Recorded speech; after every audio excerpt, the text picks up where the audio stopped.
All right, we gotta start over right quick. I do apologize. Love technical issues. I am RPG Hour or NB Mecha Pilot. My pronouns are they, them. We do use a few house rules in this, and I will get to that actually after everybody introduces themselves. And let's start with Mrs. RPG Hour. And since you are making me name your species, your people are the Cowinians. Okay. All right. Fine. I see how you're going to be. All right. I'm Mrs. RPG Hour. My pronouns are she, her, or they, them. Um, I am playing Bovine Holstein. How did you say it? I don't think I could even say that. Cowinian? Cowinians. Yeah. Cowinian. Pilot of amazingness. His pronouns are he, him.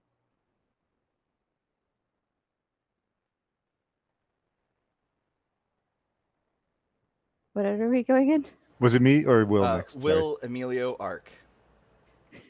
I apologize.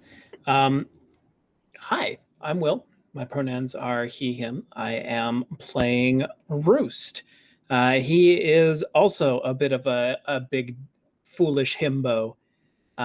He's a big, strong farmer mechanic guy from some backwater, uh, colonized, like terraformed rock that was that life was put on. He doesn't seem like he belongs in a space adventure, but his skill set seems to match it pretty well. Even if his personality and his whole understanding of everything that's going on doesn't necessarily match. He hates Ironbound a lot. He's not like very like vehemently virulent, constantly talking about it. But in the lead up to this mission where we stole, you could tell that there was something personal going on about it. Yeah, I suppose I'll leave it at that. Awesome. Hi, everybody. My name is Emilio, and I'm one half of the Let's Roll characters team. My pronouns are he, him. And I'm playing Beta, who is a dog person space creature, and who was part of a breeding and training program that was designed to kind of create these sort of soldier dog creatures. But Beta was freed about a year ago by a mysterious stranger called the Walker, and is now looking for independence and a new pack to run with. Also, I'm good with a blade. I think that's me. Hi, I am Ark. I will be playing Penjani Cisse. He is a little bit of an explorer, a little bit of a scientist, someone who does not enjoy following basic rules too much. Strictly when necessary. Strictly when necessary. He is a human, and I do various things on the internet. So that's me.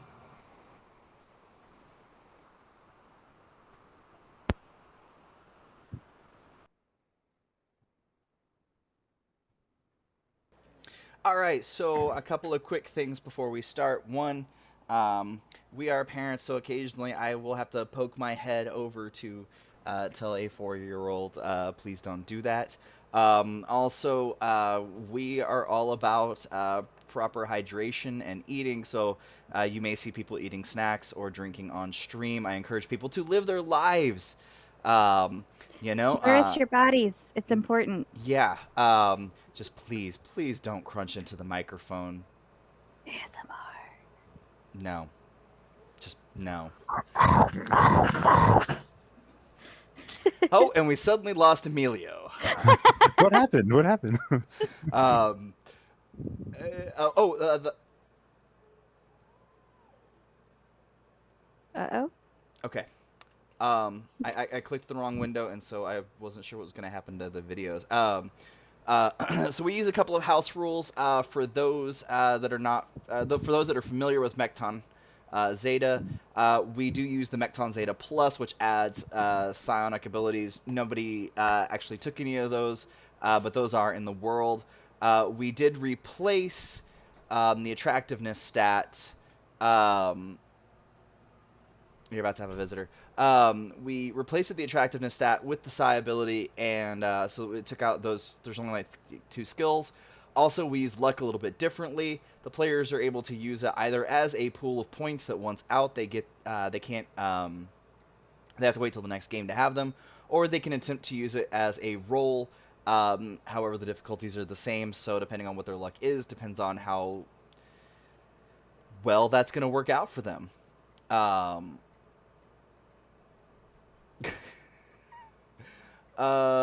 trying to think. I feel like I am forgetting something.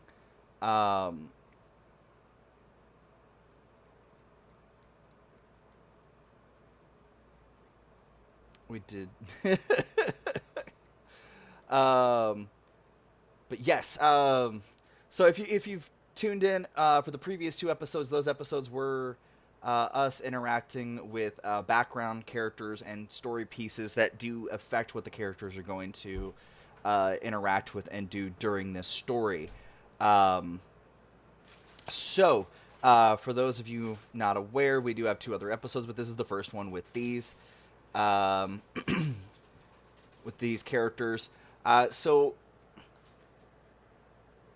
this crew somehow or another got together, and they went to Ironbound during one of their recruitment days, and they heisted a Mekton launcher ship. And basically what these ships are is that there's mecha bays, and each bay holds about 10 mechs. And the mechs are moved over to what looks like sort of like a giant railgun. And the mechs are shot out of the ship along this basically railgun thing. But that same system also shoots troop pods. So you can put troops in those and shoot them out to either land on a planet from space, or cutter pods, which can do ship-to-ship combat. Everybody loads in, you shoot it, it cuts a hole in the hull, and everybody launches themselves in. And they decided to steal one of these. It's a fairly large ship, but it is still a ship that can land on a planet. They jumped, and the jump coordinates is a place sort of nearby. This has a very special jump drive on it, and it only took them about an hour to get to the planet Sileni. Now, that might sound good in some cases where you get to a backwater planet that has, no ties to major organizations or anything. But it also means that they don't have any direct connections with anybody here. So I'm going to let everybody go through and talk about the 1 hour of what you did during that time. We're going to do a quick what you managed to do. Like I said, this is a very large ship, so certain things are going to be easier done and certain things aren't. And we're going to do reverse order. We're going to start with Ark. All right. Penjani has been kind of snooping around on the ship. He was just kind of curious to see if there's anything worth lifting. It's really hard to get your hands on quality equipment when you don't want to follow anybody's rules. So I figured he'd just kind of creep around, see if there's anything loose that he might be able to grab and, just pocket or whatever. And then the ship jumped, and he was not sure what was going on. So he figured, I'll just get off at the next stop. And he spent his hours looking around the hydroponics bay and the engineering sections, just checking to see if there was anything interesting in either of those places, any equipment he could repurpose or anything like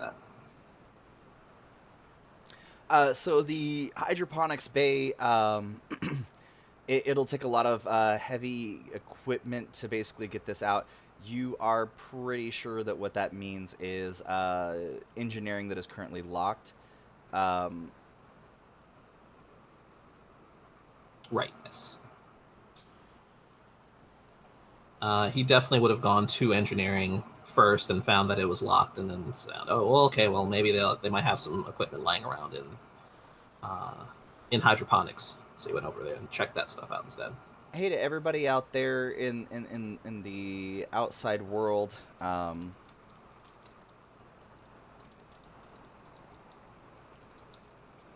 Can y'all see Ark moving? Am I not? You are I'm moving on my screen to my right, where all of us are coming in via the Google Meet. But then my screen that shows me what is actually being projected outward to people, you are not moving. So No, it's a still. Yeah, seeing that too. okay. Oh, okay. Let me try something then. No. It's going to be on my side. It's Okay. going to be. All right. How do I? Oh, I wish I could answer these questions in chat and be more useful while we're stretching here. Would knowledge of Gundam be helpful? I think you were saying that the Gundam mechs are pretty different from the Mekton mechs, So if I remember. they can be. I have run Gundam in Mekton before, and actually the ship that y'all are using actually originally came from a Gundam game. I think Gundam is a good jumping off point. I think Mekton is a good blend of pretty much any like large bipedal mecha from any anime. They just sort of took all of these different concepts of these very similar machines and just kind of blended them together into something kind of cool. And all of the support vehicles for it and everything else, they kind of have those in the game as well. So it's a having knowledge of Gundam, yes, would be helpful, but it's not necessary if there's other like mecha things that you're into.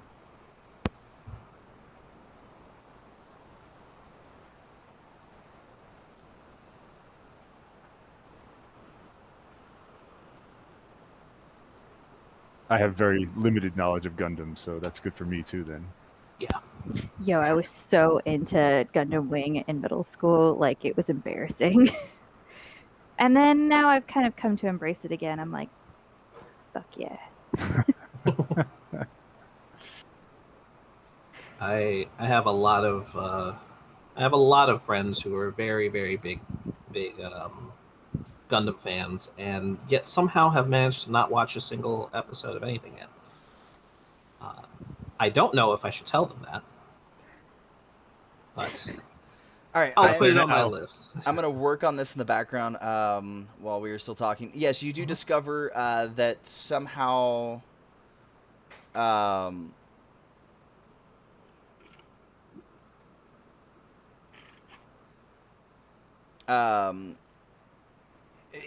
it's locked. The hat key that y'all acquired just does not seem to be doing anything. You cannot, for whatever reason, gain access to engineering.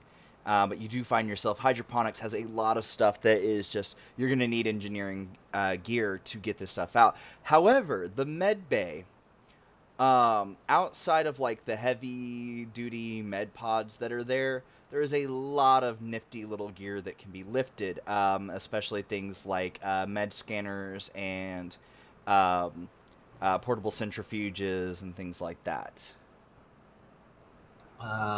Then, since Penjani probably would be more aware of that than I would, off the top of my head, he would probably make that his last stop. And so maybe heading there is like checking like checking the locations of different areas on the ship, and then trying the med bay will probably be the last thing that he does. Okay.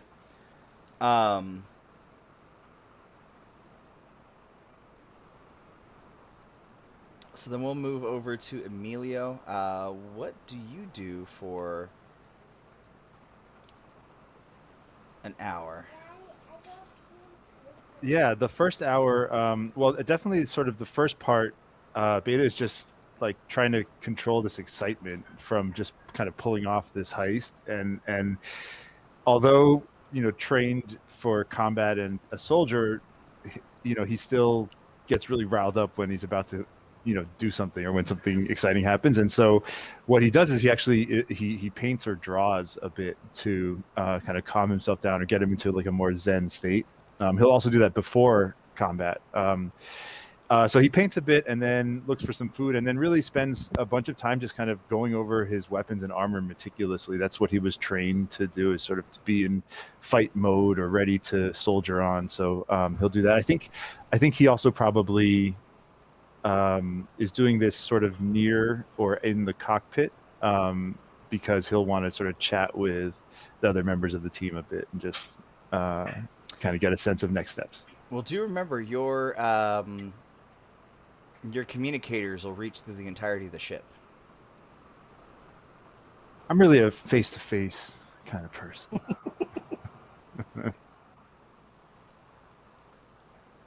But yes, good to know. Good reminder. Yeah, we have the comms. Anybody find any snacks? And I think with that, we will pop over to Will.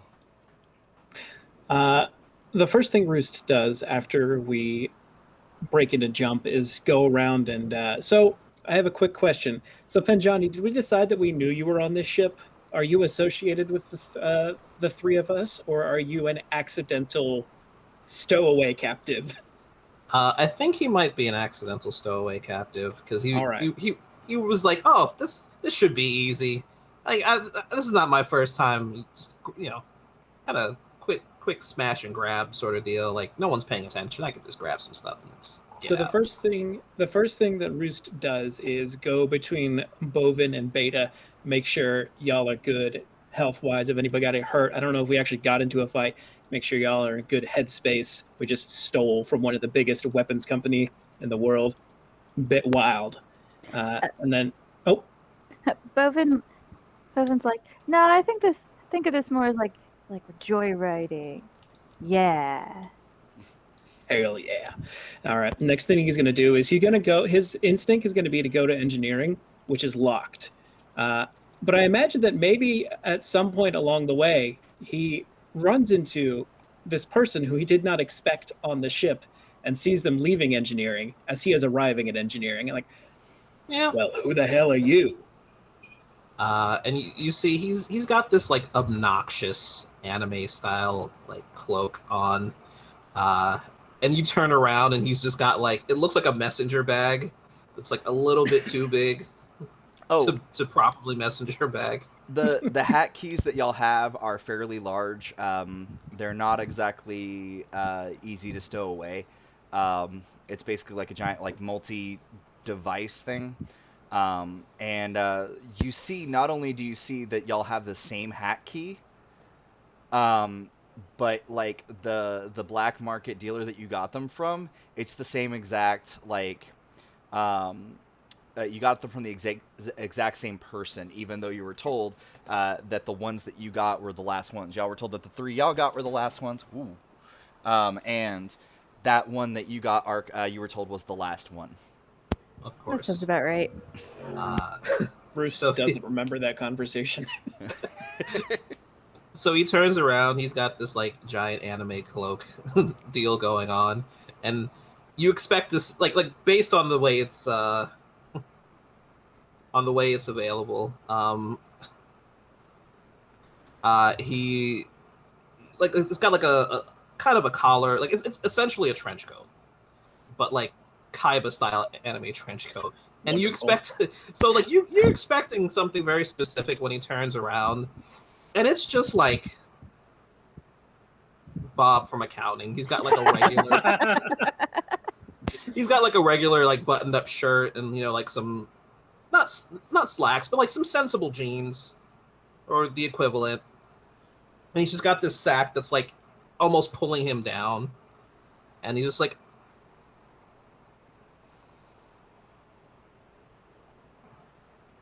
"Hi." Howdy. Oh. Is that a... I thought I had the last one.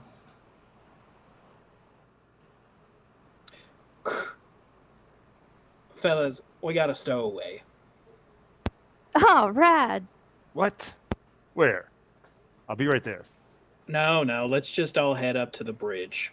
You come with me. Roost is going to turn and assume that you're going to follow him. He's not going to manhandle you, nor he's going to continue to try to force you to. And right before this all happens, what were you doing? This is the hour before you get out of jump, Mrs. Oh, right. So, setting up some basic, autopiloting systems to take effect after the jump, right? Like a pilot does. Checks out the cockpit area and is like, "Sweet ride, man. This is gonna be so great." And then once everything is set to his satisfaction, he's gonna start running through the decks. Mind you, he's big, like real big, like almost 7 foot tall, like 3 foot wide, like big, literally beefy. um, Pilot guy, and he's just gonna start like going through the halls, like different decks, trying to find the living quarters to find like the best one to call dibs on. Because this is like the best part about taking a ship is staking your claim, finding your spot, setting up your room with all your stuff. So you're trying to get access to some of the rooms up top, and one of the ship robots comes over and is like, "No, you need to input your personal code to open this door." And there's a couple of estate rooms right here. Like you can tell by the size of them, like they've definitely got to be much nicer. And you can't seem to get in. And there is a total of 6 of them. And there's 2 other like android or robot charging stations, and 2 more robots pop off, and one of them immediately goes and is like starting to like clean, and then another one is like, "Oh, visitors," and like just disappears. But there's the one that's still chasing you and is like trying to like sort of be helpful, but at the same time is like, you need to do this, now you need to do that. They're a very skinny model. They're basically like they maneuver around using a ball base, and their top part is like a vid screen, like where like a chest would be, but they don't have a neck or head above that, and so like it's constantly like displaying stuff like captain's quarters, and it tells you like whose quarters each of the quarters are, and it's like waiting for you to input your like personal code, and it does this at every single estate room. Before you go downstairs. And when you go downstairs, do you use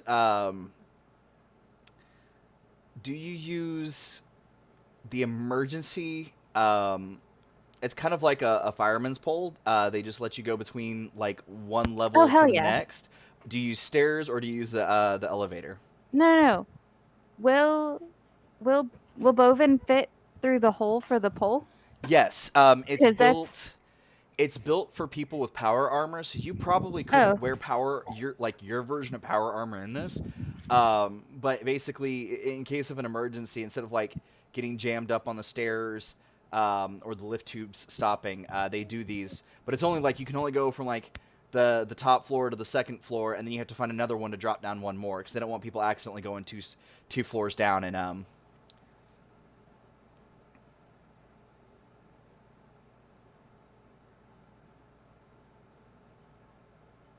What does she need?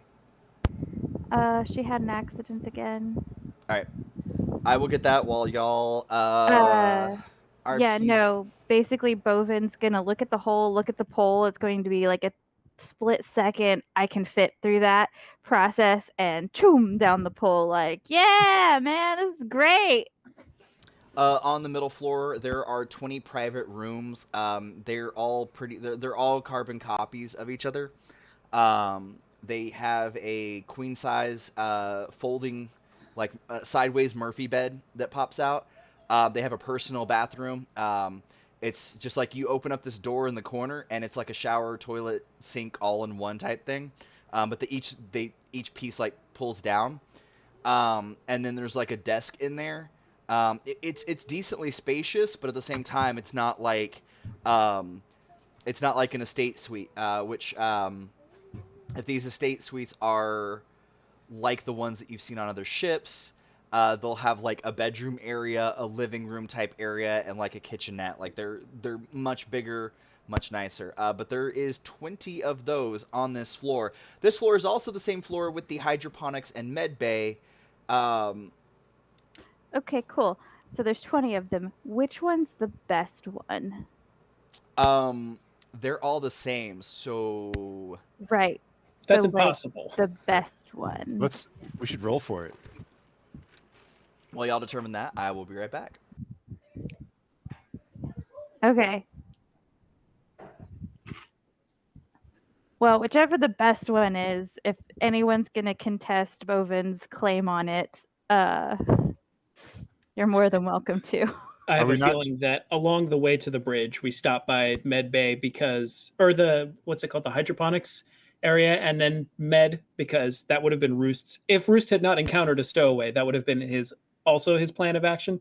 So I figured we could just take that same path on our way to the bridge, and then we run across Bovine rummaging through the rooms, trying to discern which one of these 20 identical rooms is the best. And well, you know what, big guy, you just let me know. I'm sorry, I forgot. What's Bovin's pronouns? Is Bovine he, him? Yeah, Bovin's he, him. Tell you what, big guy, you just take whichever one you want. I promise Sweet. it's all right. Thanks, man. What is Bovin's process for determining the best room? It's just like a feeling. You walk into a room and you're like, yes, this is the best one and this is mine. It's like a 30 seconds of standing in silence process, but 20 times at maximum. You just gotta wait. It'll hit you. Are we not going to bunk together? You guys all want separate rooms? That's not how I used to do it. If you want to stay in my room, I don't mind. Roomies? I snore. This is your one warning. Oh, that doesn't bother me. I just need a roommate. Is your tail wagging? Because that's adorable. Just wanted to hi Penjani. Oh yeah, this is our what's up, man? Oh, the stowaway. Yeah. I mean, I don't care if you keep the ship. Like, I just wanted some stuff, but like, so can I have some stuff? Like, I'll just get out of your hair when we touch down, and just grab a couple of things, and I'll be out of here. I don't entirely sure, trust man. that you're Like, not welcome to the ironbound. crew. You weren't supposed to be on this ship. Well, I mean, to be fair, you weren't supposed to be on this ship. Nah, but we knew that we were going to be on this ship. Well, I knew I was going to be on this ship. When Penjani says that you weren't supposed to be on the ship to us, I just like put my hand on my knife and give you kind of a quizzical look, and then I look at Roost. There's no need for that. Do we need to? What are we? What? No! Oh no! Oh no! Oh no! No! No! No! Bovin's No! This just is like, not. There's no man, this threats is happening great. here. This What's is the not deal? A fight. What We're are you talking. doing here anyway? I just wanted some stuff, man. You telling me that you also snuck on this ship at the exact same time that we did, just to steal some stuff? Well, I mean, they just have it here, Like, they just let you walk around the ship. Look, Roost, I mean, he's got a point. I mean, not really let you walk around the ship. They just, aren't paying attention, and Just not a big idea to grab a couple things. What are your strange coincidence. Yeah. So do to be fair, you're not y'all an did iron have bound? to wait about 20 minutes to make sure that y'all thought you were the only ones on the ship, because other people that were like potentially joining were also walking, being like, "Oh wow, we could one day work on one of these ships," and like people were going to like the Mecha Bay, the Mekton bays, and being like, "Wow," and looking at like the kind of units that they have, because some people like that industrial look. Are we going to be finding stowaways for like the next 15 minutes? Like it's just scattered around us? I hope not. All right, I'm sorry. I didn't get your name. Penjani Cisse. Nice to meet you all. I do, I dabble a little bit here, a little bit there. I was just hoping that, maybe they might have an extra piece of lab equipment or 15 that, I either can sell or actually make some use out of. It's hard to get equipment if you're not with one of the big guys, and I mean, come on, it's just sitting there. What do you do, Penjani? What's the equipment for? Well, I'm a researcher of sorts. I dabble in this and that. Mostly the this, not so much the that. A lot of chemistry, physics, that sort of stuff. I think it's just really cool, but it's hard to do your own experiments if you don't have, a whole big load of money. So I kind of have to make do with what I got. By I'll any check. chance, during any of this conversation, do any of the portable centrifuges or medical scanners or anything fall out when you're talking? Because I don't know if your character's talking, but you were animated and talking. So is this one of those moments where you're talking and something falls out? It's like, Probably, yeah. Y'all see a device that you've seen used on you a couple of times. It's a medical scanner, and it can be used a lot of different ways. It can register oh, you have a new version of the plague, or you've got the flu, or it doesn't even need to touch a person. It can just be like, okay, cool, this is what's going on. So it's a very basic piece of equipment. But at the same time, the versions that they have on this ship are a lot more powerful. Yeah. Bovin's gonna be like, "Oh, here, man, you dropped this." Oh, thanks. I appreciate that. That's so nice of you. It's so hard to get a hold of one of these things. It's just I just need to put this away. So I'll tell you what, Penjani. Well, where we're going, goal number 1, maybe 2 or 3, depending on complications, going to be filling out with this ship with some extra hands. Now, I'm hard smart with machines. I can build things. I can fix things. Not so good at the soft smart. We could use somebody sciencey around here if you'd like a job. What are the benefits like? This is your workspace. And he motions around us toward the large ship full of nice stuff that we just stole. I mean, that's pretty nice. I gotta be honest with you. Hey, that's a great. Okay, hey, all right. I gotta ask though, who do you work for? We work for we. Yeah, That's not an organization to us. We work for ourselves. Independent okay, contractors. great, good. Awesome. Freeland. We're not pirates, although we did just commit an act of piracy. I am no fan. I mean, we're definitely Iron pirates Man. now. We maybe The- perhaps if not. we were Dude, not can we start before, wearing we eye are now. patches? Are we That pirates is- now? That is, I think actually, yeah. if we are could probably pirates, make we it. should not should get advertise cutlasses. ourselves. I as heard such. those things are sweet. I would Yeah. like a parrot on my shoulder. So about this time, you feel the slight shake that happens when you come out of jump, and y'all realize that the ship feels like it's coming in too hard and too fast. Because Hey, is the ship supposed to be doing that?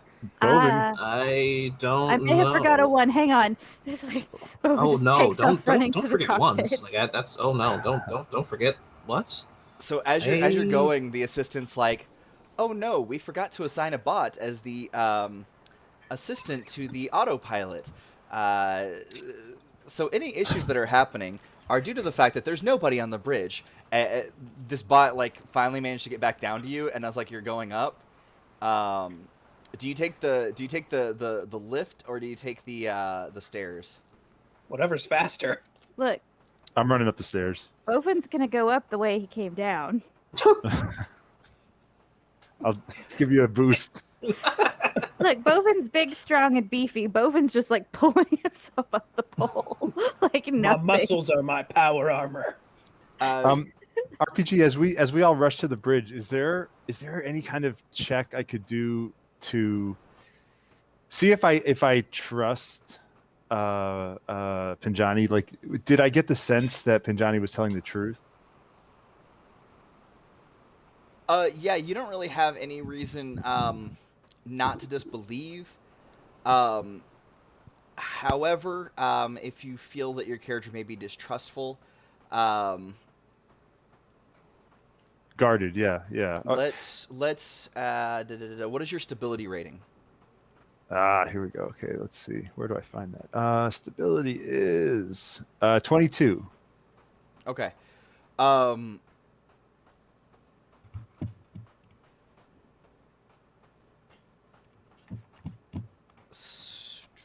I'm sort of imagining, since I have these dog abilities and features that I might just sort of smell if like they're they started sweating in that moment when they told us this, or if he started sweating, or like his anything about his like physical appearance changed at all that I could detect. But it doesn't have to be anything like too in depth. So stability is more like when people are trying to change your idea. What you're saying is more like a human perception. Oh, I have none of that. Okay, well that's fine. That's fine. Maybe I think I detect something and I don't, or whatever. Let's go ahead and just give me a straight. I think that is a skill list. Human perception is empathy.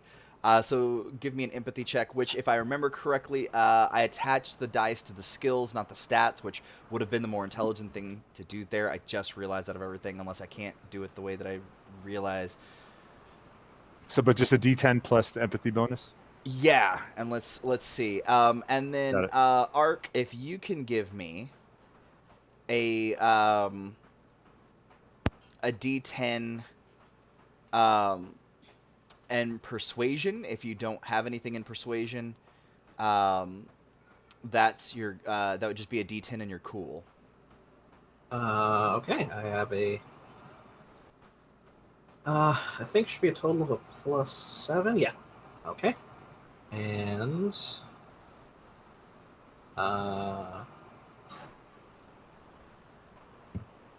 Yeah, I have a 10. Well, And folks, I had an 18 on that.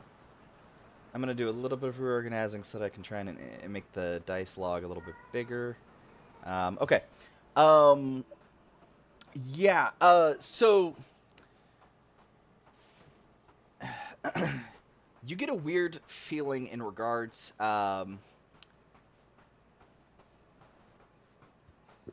while you don't necessarily get the feeling that they are hiding anything or that they're being distrustful... Emilio, your character does get a feeling from the situation, and you're not sure if it's your natural distrust and training that made you kind of this very inquisitive and questioning person, or if there is something that they are hiding. Okay. Keep my eye on you, Penjani. You could use both of them. That's okay. I don't mind. And so you are trying to go back up the way that you came down. So I'm actually going to need a check from you. I need a reflexes check. And I'm trying to... I don't think that there's a... actually, athletics. If you have any points in athletics, I will let you use that to add to it. Let's see. I don't remember you doing any athletics, so it's under reflexes. Oh, is it? Where's reflexes? This will be under your mecha skills. Nope. All right, then just a straight a straight D10 plus 10. Straight D10 plus 10. Hope you get a 10. Oh no! However, will you possibly make this Balls. Whoa, nice. Oh, was I supposed to explode that 10? Oh yeah, you are. All right, hey. It doesn't matter. For folks at home, for folks that are not familiar with Mekton Zeta, and I forgot to mention this to Ark, this is an exploding dice system, which it explodes in two different directions. One is up and one is down. So, when you roll a 10, you get to keep rolling until you stop getting 10s, and when you roll a 1, you get to roll one additional time, subtract that from your already... 8 total. Yeah, so, bitch. So it explodes both directions. However, you can explode much higher than you can explode negatively. So there is that little slight bonus. But all right, explode rather than implode. Yeah. So you're trying to get up, and you feel these hands trying to push you up, and you kind of realize that like you have somehow or another like wedged yourself in there. Like my horns. you can go down, or you could stay where you're at. But you going up is an issue. If we're going up the stairs and we pass by the top half of or top part of Bovine, can we try to pull him out like from above? So there's actually like a crawl space between the floors. It's not like a thin area. There's a decent enough crawl space because of all the electronics and everything that go through these ships. So technically you can see his horns because if I remember correctly, you said something about being a very tall. Yeah, he's like almost 7 feet tall. Yeah, like so 7 but feet. that's not including his horns. Yes. Like he's got pretty good size. He's not like out like this longhorn. He's lucky in the department that they were more like up and forward. Okay. Very elegant. You're running up the stairs and you see like 2 little points hanging out at the top of the emergency exit, basically.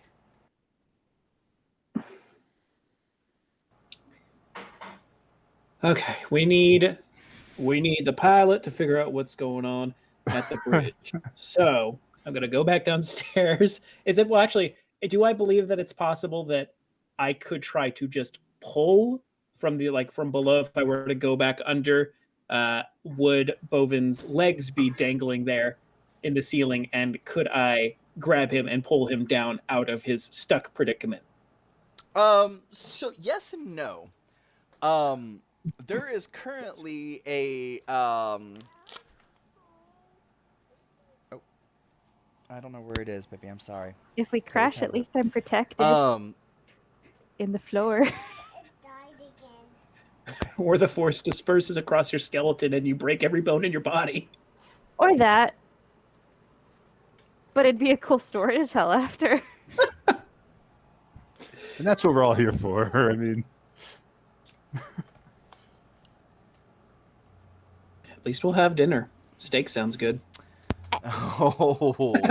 Eating things with a face isn't cool, man. Unless it happens to be a dick, then like go for it. It did not take long for us to resort to cannibalism.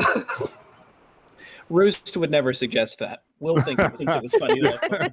I have to admit I had the same thought. All right, I will be right back. Y'all. I just wanted to have a beefy character. Decide how you are going to try and get your Bovine, your Cowenian friend, free. All right. I mean, between the. Oh, go ahead. Well, there's assistant robots on this ship, right? That have been pursuing us, trying to assist us. I feel like we should just tell them to.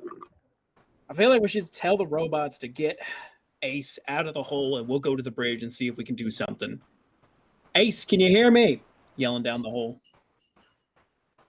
Yeah, bro, what's up? We're gonna ask the robots to help get you out. When you get out, come to the bridge. Oh no, it's cool, man. I've almost got it. It's got a little wiggle this way. I'll be there in just a second. All right, I believe in you. I think still gonna tell the robots to help. I think Penjani probably would have gone up the stairs, and he's just kind of looking down. Just, did you try pivoting? I know sometimes if you like shimmy a little bit, that sometimes. Oh yeah, wait, like this, kind of doing this motion, like trying to get the grip with the legs and the hooves. Wait, are you trying to get up or down? Yeah, that's a good point. Are you going back up, or you coming up here? Or are you going back down there? Bruh, I gotta get up a floor. That's where the bridge is. That's a good point. I'll run back down the stairs and I'll try to push you from the bottom. I'm no good on the bridge anyway. You guys, I'll see what I can do with the robots. Hey, cool. Hey, how do my hams look? Like my hamstrings look? They look good. I'm here if I look strong. Nice. I can't smells see good them, too. Though. Okay. Dude, you know what? I totally changed body washes the other day, and I think I found something that really works for me. I think it's working really well. You smelled good before too. Yeah, but sometimes you got to change it up. I'm straining now to like twist your leg into like a better. I'm position. imagining like Bovine probably weighs somewhere around 600 to 700 pounds. Like, Yeah. There's like he's this just tiny massive. dog, man. Yeah. I feel like he's like vaguely Kronk shaped, like Yes. that kind of Yeah. thing. Yeah. Well, hey, if you can hear me up there, pull the lever. Pull the what? Pull the lever. Pull the lever? What? Oh, there's a lever. Oh, that'd be so You much just easier. What does horns it do? poking out of the hole. Like, well, Okay.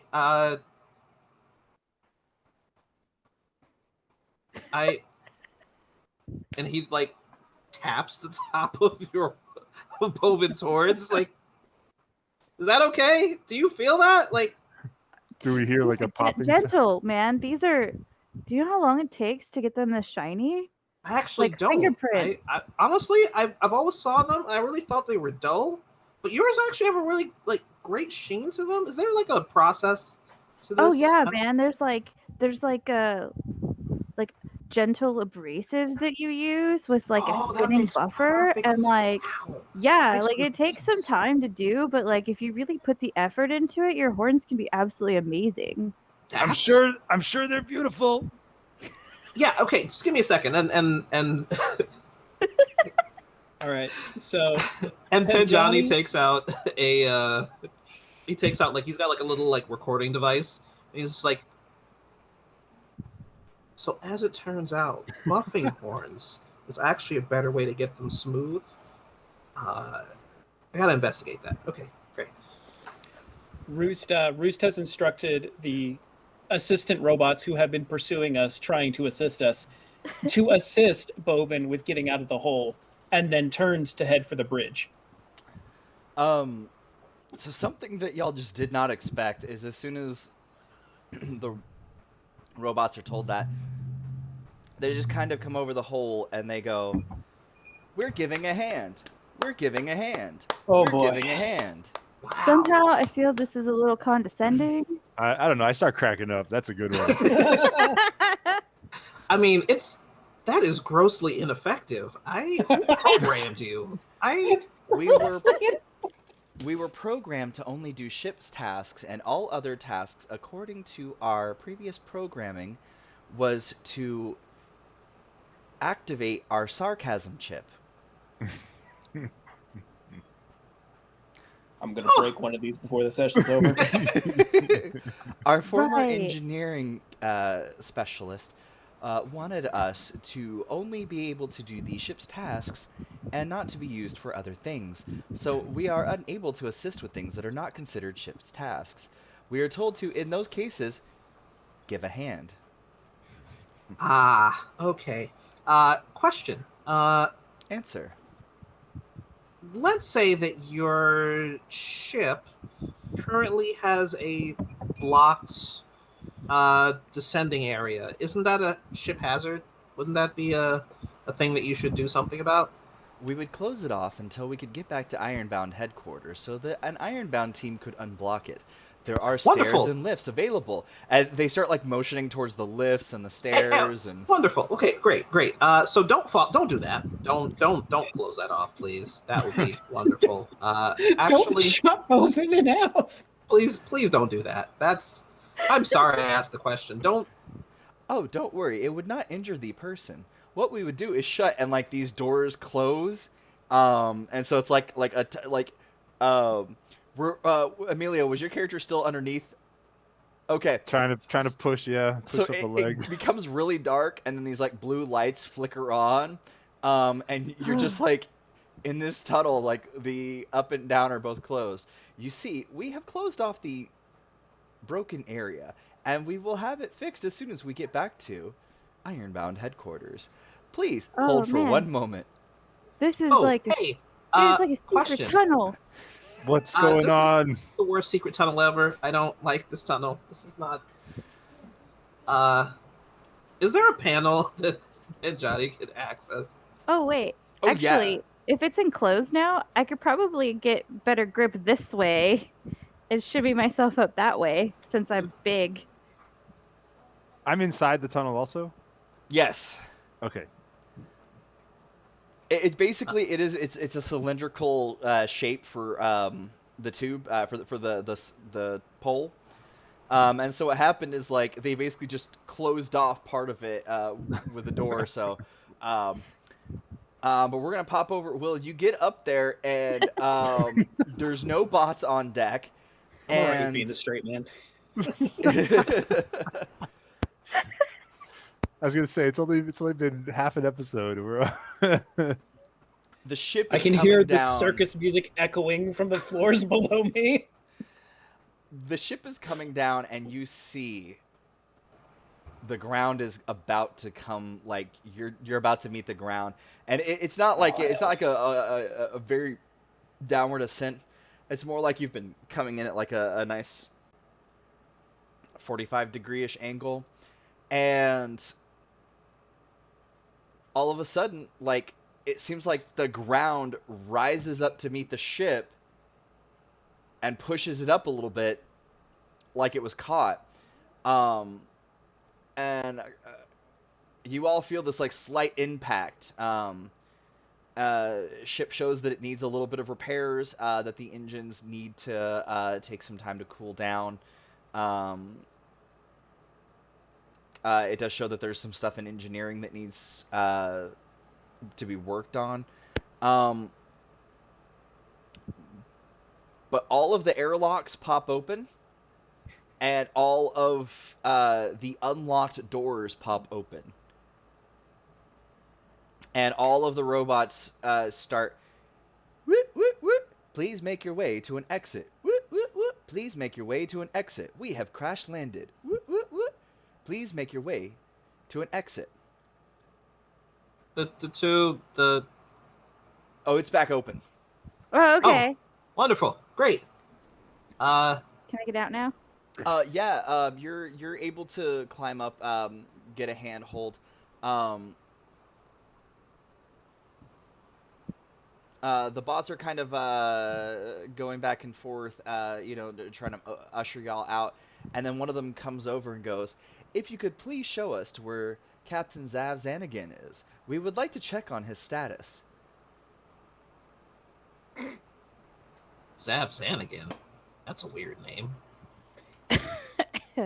We do show that he was injured in the last mission, and we do need to check on him. If anybody could please point us to Zav Zanigan. We are in medical mode. And as soon as they say medical mode, like one of the bots comes like whizzing past y'all real fast, and it's got like a med scanner in one hand and an auto syringe in the other. And like the digital readout face is like a shit-eating grin on it. It's like, "Wee! Here to help!" On a mission. That robot is terrifying. Penjani will just reach into his bag and just check to see if the medical scanner he stole is still in there. Oh yeah. No, they all have like a little like where the screen is. There's like a little like storage area on them. So these devices could definitely have been stored on them. They probably have multiple things on themselves. But you do see that like outside of all of the estate rooms, some images of people pop up, and y'all recognize a couple of them. The hologram images show, and with name, there's one for Zav Zanigan, there's one for a Kevin Tellis, there's one for a Silos Astronian, or there's one for Silos, who's an Astronian, the same as Emilio's character. There's also one for a Helios, and another one for somebody by the name of Quinlan. Who the hell are they? You did recognize Kevin Tellis, Silos, Helios, and Quinlan, as they were the people that had done like a partial tour of the ship when y'all first came on, and they said feel free to walk around. The areas that you're not allowed into are currently locked. but do feel free to look around at all the other open areas. You could work on a ship like this. You could even come and work with us.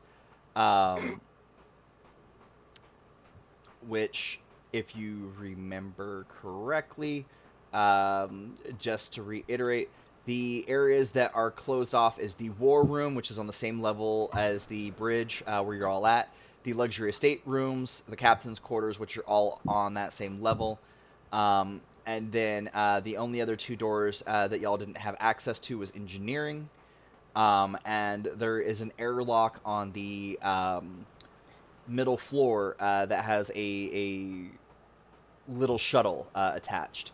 However, that one is you do see your character sees on the readout that door is, of all the locked doors, that one is open, but the other locked doors are still locked, so you have access to that shuttle. Can I do something like so like there's damage, the ship's computers are saying there's damage in the ship, there's things that need to be repaired. For example, there was some stuff in engineering that needs to be repaired. Yes. Would it be possible to do some kind of like override to request access to engineering in order to perform those repairs? You can definitely attempt that. You'll have to either use programming to rewrite the code, or if you took expert electronic warfare, then you'd be able to use that instead. I do have programming, so I can try that. I may not get a plus 11 to this roll. That's pretty good. So it's a D10 plus programming. Actually, no, your character sheet I don't think properly updated. So you do have to, when you click that, it should add your stat and skill together. And then you'll have to manually click the D10. I do apologize. I have to figure out why yours is the only one that doesn't do that. That's fine. 19?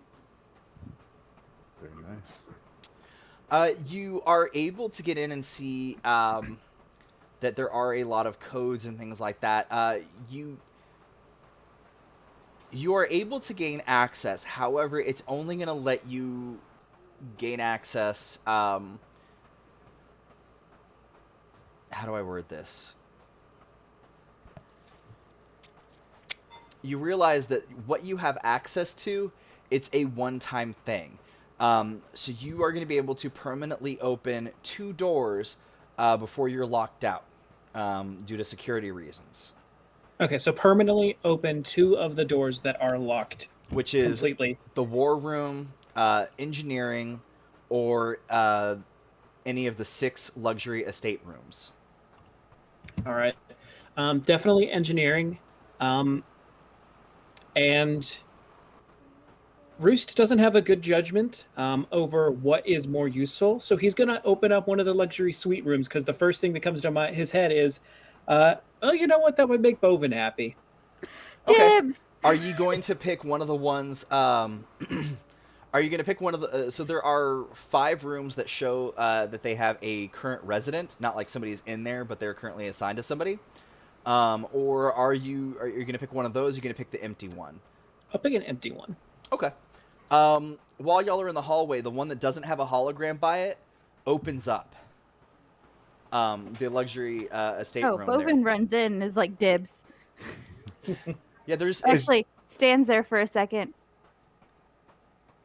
Dibs! The rooms that you encountered down below, they didn't have windows. They're interior rooms. This is an exterior room, so you have like windows that you can see outside. There's 2 couches, and there's a king size. It's the super king size. So it's a basically a 10 by 10. Probably the only one that could comfortably fit Bovine, honestly. Perfect. And it does have like a little kitchenette. It's basically just on the far side of the wall, away from the couches in that room. And it's 2 rooms. It's actually like a bedroom, or 3 rooms technically, because there is a full it's a separate bathroom. But there's the bathroom, the kitchen, kitchenette, living room, and there's the bedroom. So it's about 4 times the size of the room downstairs that you saw. But it is the best room. and Yes. it asks for you to put your handprint on so that it can. Oh, hell yeah. Oh, you didn't let me finish. Oh, okay. That's okay. It's asking for a thing. Bovin's gonna do the thing. No ironbound ID chip found. No ironbound ID chip found. No ironbound ID chip found. And the door locks. Well, like, how do I get one? All right, so Bovin ran in, and you hear like these sounds of glee and excitement, and then all of a sudden, like the door shuts. There's red lights going on in the hallway, and you just hear this: "No ironbound ID found. No ironbound ID found. No ironbound." That's not good. that's not good. That's This is Do I see like a notification on the bridge that that's happening? You do see that. It does show that it wants an ironbound ID input. The ironbound ID system they use a chip that's sort of like an RFID chip, but it's basically like a super duper futuristic version of an RFID chip. It's the ironbound version. Due to the fact that ironbound is not exactly the most, theirs don't always look good. Theirs go in the wrist, and you can physically see the little circle underneath the skin. But what it is it's a communicator. It actually it pairs with communicators and things like that, and so it acts like a radio signal to boost them. You know this because you've seen these before. You've heard about them. So if you can find some, you could technically attempt to reprogram them to register like ironbound, but not be ironbound themselves. You can try and find a way to do that. However, but they're it's a multi thing. It'll get you into doors. It carries your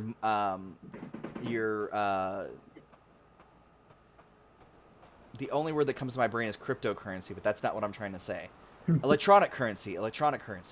It's basically like access to. It's like it's like a debit card. So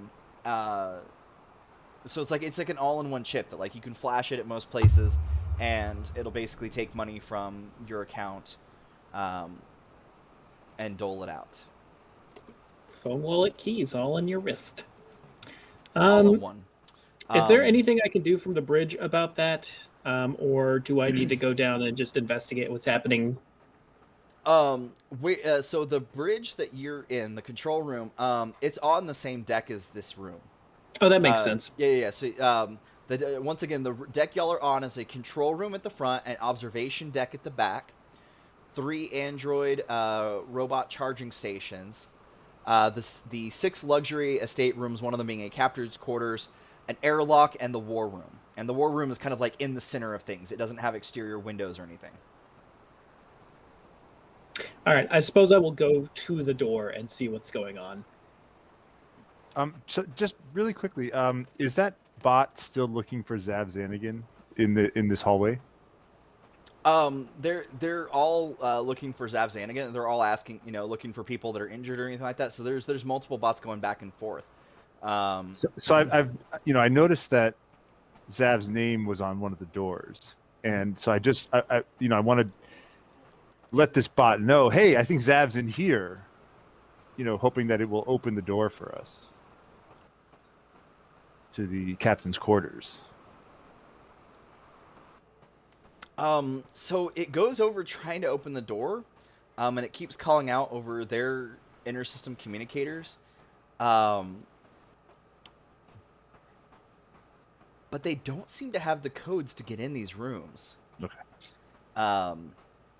But they are Just thinking trying. that might have helped us solve some problems, but okay, worth a shot. You do now see. Oh no, Will, you left there. One of the bots goes past you and goes, "Get the torches. Get the cutting torches from engineering. Great idea!" And so, like, a bunch of them start like running out down the stairs, down the tubes, to try and get to engineering. I forgot that I have a cutting torch. Yeah. I was just checking my equipment, and you said cutting torch, and I'm like, oh yeah, I have one of those. Yeah, the plasma cutting torches. I think they're plasma. But yeah, no, the cutting torches. They're not described as a very big thing, and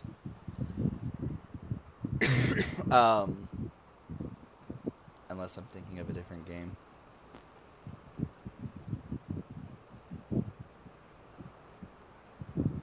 Oh, it's an oxyacetylene torch. Mm-hmm. Can cut So it's through got 3 usually centimeters of. propane and oxygen. It cuts through 3 centimeters of metal at a rate of 1 meter per turn. Gas will last 20 turns. Each technology level above 5 that the item is bought at increases the thickness that can be cut by 1 inch. Effectively speaking, wait, by 1 inch? Why does it go from centimeters to inches? That's I am weird. so confused. I'll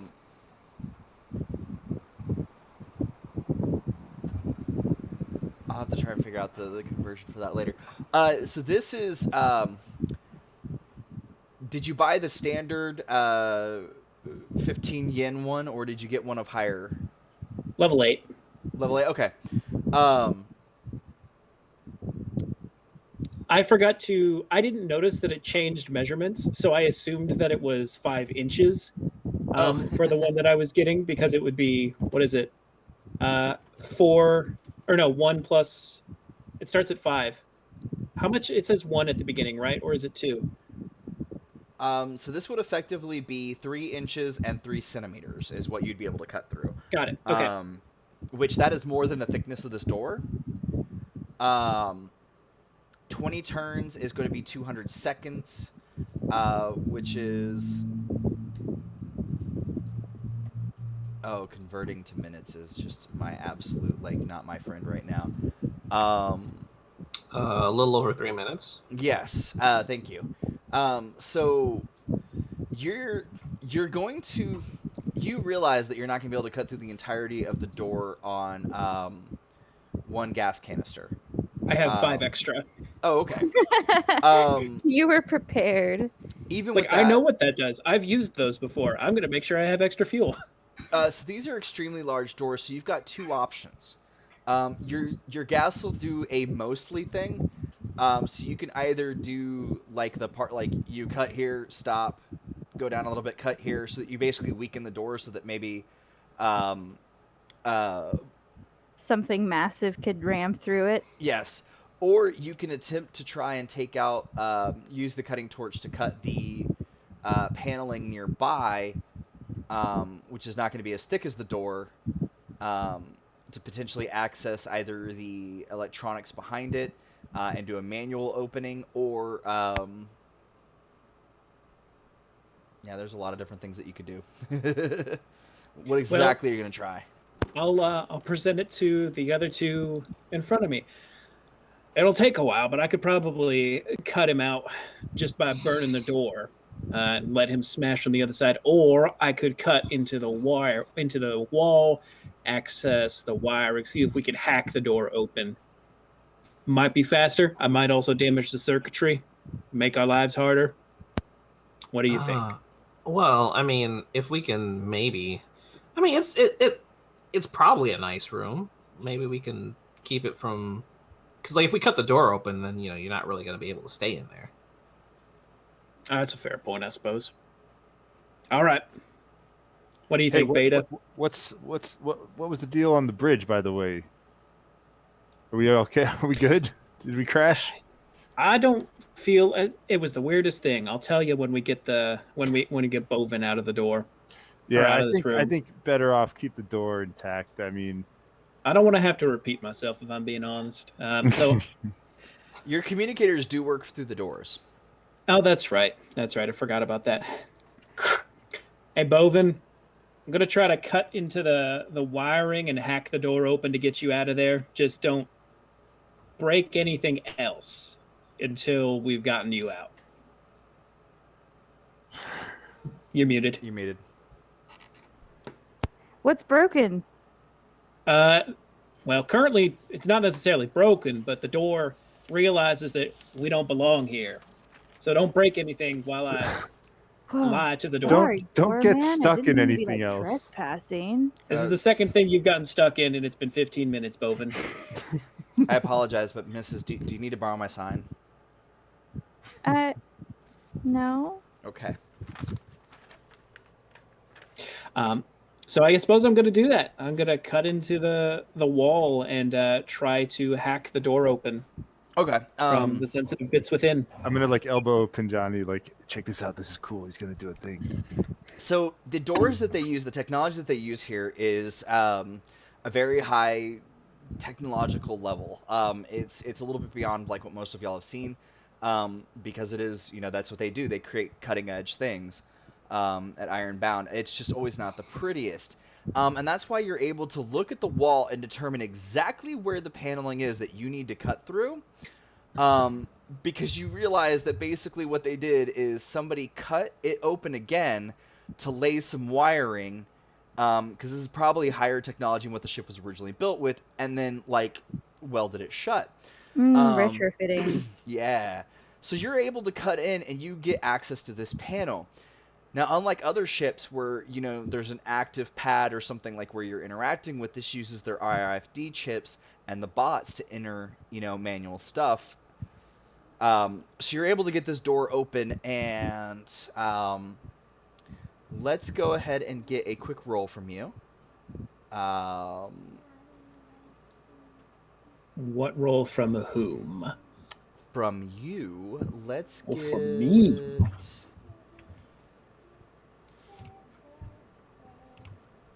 If you have jury rig, you can use jury rig. You can also use basic repair.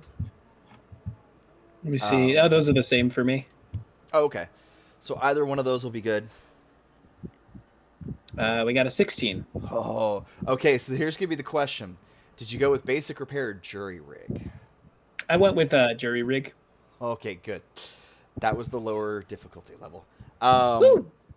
Jury rig, you're able to get in, and inadvertently, by bypassing it, you realize you know exactly how you need to cut around those other doors, and the bypass needed to be able to open all of those luxury doors. But it also means that you potentially now know how to bypass the engineering, the war room, and the other one is already open because it was personally closed off, not emergency system closed off like all the others were. Neat. Very cool. You But did yeah, it. Can you do that to all the doors? I reckon. Oh man! See, I told you this was gonna be cool, Penjani. You see that? Yeah, actually, yeah, this is pretty cool. Oh, and then maybe they did the same thing for engineering, so we can get in there. That is the goal. Although I think engineering should be unlocked already. When I was up there, I was able to get access to this room right here, which Bovine succeeded in closing again, and engineering. But the rest of the doors should still be locked, and therefore I can burn them open. You were probably talking to a Penjani-shaped dust cloud at this point. As soon as you say engineering's open, he's just like, just make. Don't you pocket anything before I get down there. Okay, fine, sure. It's actually the anime scene where like you turn around and people are talking and there's like an outline drawn shape blinking, and people like old school anime, and so people are like, wait, what? And so you like hear this yelling down, probably via the stairs, and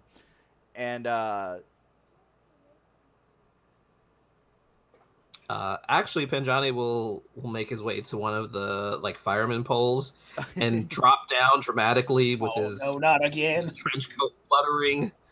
And as soon as he touches down, his bag is still a little bit heavier than what it should be, so it kind of comes down a little hard. And he's just oh, all right, I'm going.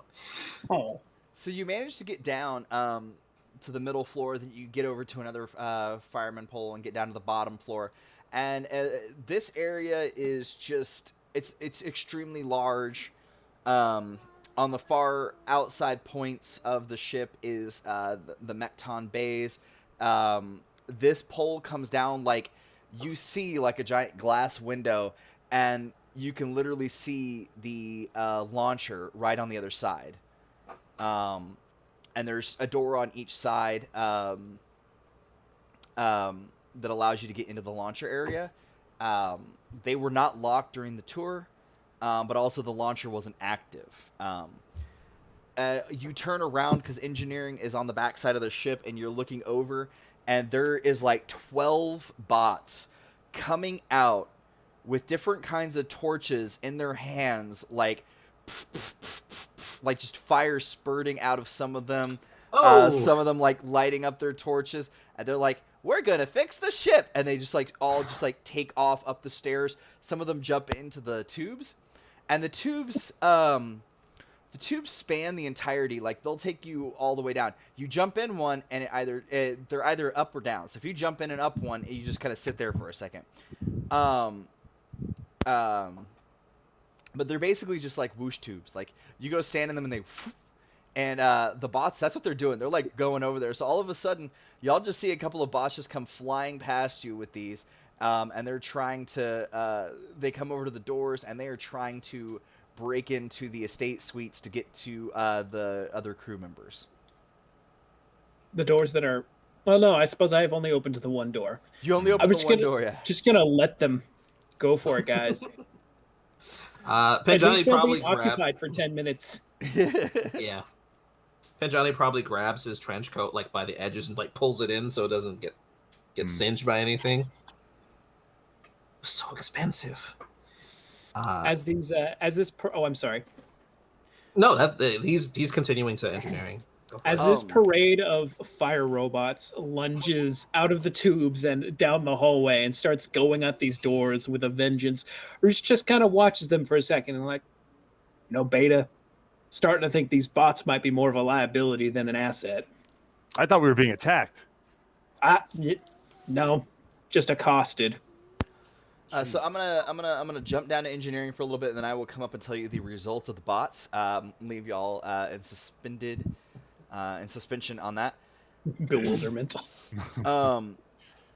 You get inside of engineering, and you realize that it is probably one of the largest rooms on the ship.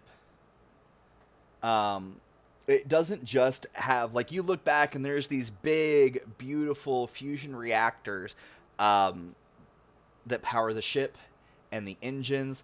And dead center is this giant jump drive. It's you've never seen one like it before. And so it kind of mesmerizes you because also, like, the fusion chambers have little canisters next to them, and they actually the canisters are portable fusion. They let you fill them up and take them, and they look like they have connectors, like regular connectors used for field computers and like field research connectors. And then you look over to the left, and over to the left-hand side is a fabrication, a bunch of machines for fabricating and building Mekton parts. And then you look over to the right-hand side, and the right-hand side is full of equipment in crates that it looks like was a part of the old configuration of the ship. Hydroponics bays in the functionality that they currently are is sort of new, but there's new technologies coming out where you no longer need hydroponics to help clean the air. But before hydroponics was on ships, a lot of times those were advanced research. On a ship this size, it was advanced research and stuff like that. So there's a lot of different kinds of equipment in there that would definitely be of interest to you. More traditional size centrifuges, specialty microscopes.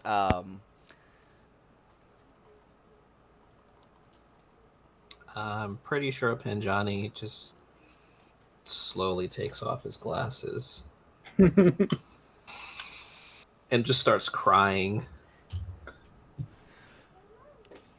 Did your character have I finally made it. does your character have a communicator at all? Like, do you have a communicator that you sometimes use?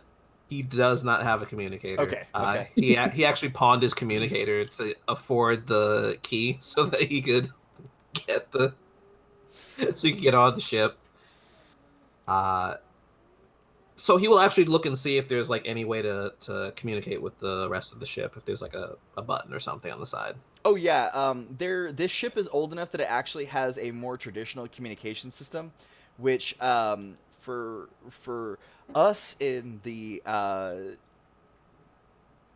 2021s, it's basically just an intercom system on the wall. Like you push a button, and there's a button like for each of the departments. And like some of them are scratched off, like hydroponics is written on there with like a silver Sharpie. Oh, I just remembered there is another room. There are 2 more rooms that are locked, and it's the weapons and security rooms in the middle deck. We got to get those open. One thing at a time, Beta. But there is also a button on the intercom to transmit something to the entirety of the ship. He'll just walk over and just slap that button real hard. I'm winning! I'm winning! So, one of the bots upstairs goes, I got the panel open. Let's reinstall the button. And all of a sudden, like, there's this screeching sound, and there's this, like, I'm winning coming through for y'all upstairs. Apparently the intercoms weren't used in a while. You actually see some dust settling out of like from up above. But it is definitely your new friend's voice coming through. He must be happy. I think he found what he was looking for. I'm gonna come back up, but everything looks real good in here. Real good in here. And also there's a lot of heavy stuff, so I'm not gonna take anything yet. I'll be back. Look around for like an intercom button on the wall. Is there one nearby? There's not one in the hallway. But you did remember seeing like a weird panel in the on the bridge on the control room. I'll just wait for him to come back. Yeah. So Bovine, how's the room? The door slides open. Bovine struts out. Yo, welcome to Casa Bovine. What do you got in like here? rearranging furniture and like making like changing things around a little bit, like really making it his own. This looks great. Yeah, I figured, like when I'm tired, I could just kind of like hang out on these couches, and he kind of like shoved them together so that they better accommodate his bulk. It's like, yeah, I could just like totally lounge on this, and like, bro, check out this bed. Like, it's so awesome. He goes and like bounces on it, like, yeah. So the couches are actually like those IKEA couches that like you pull out the drawer and you pull it up and it turns it like into a bed. Did you just extend them out so that like you could sit almost normally? Yeah. We should just crash in here, Roost. I would prefer something a little Yo, quieter. like mi casa es su casa, man. I think that's a phrase somewhere. I heard it from somewhere, but I don't know what it means. Well, I've already got a roommate, and I will not turn my back on them. But, and if there's another chance to come up here, Bovine, I'm with you. Well, if we're being sweet. invited in, he's going to walk in and notice the kitchen. Who wants something to eat? I'm starving. Oh It's- my gosh. So Please. it's a kitchenette. However, if your character likes to cook, you do remember the galley.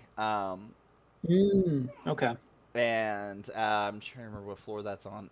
So the galley is in the middle deck, and it was it's actually an outside room in the configuration, and so like you get to like look out these beautiful windows on one side, but you took a peek in the kitchen, and the kitchen is almost as big as the eating area.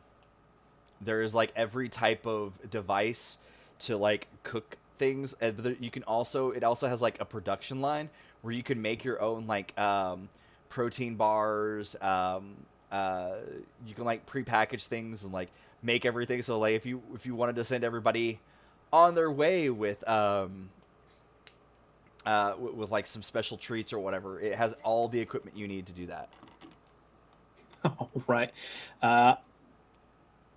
Well, what would cooking be under? Would that be survival? Could I swing that's survival? You could swing that as survival. It would also be under expert. Because if you don't have a skill, you can always take expert and toss it in there. I do not have expert in that.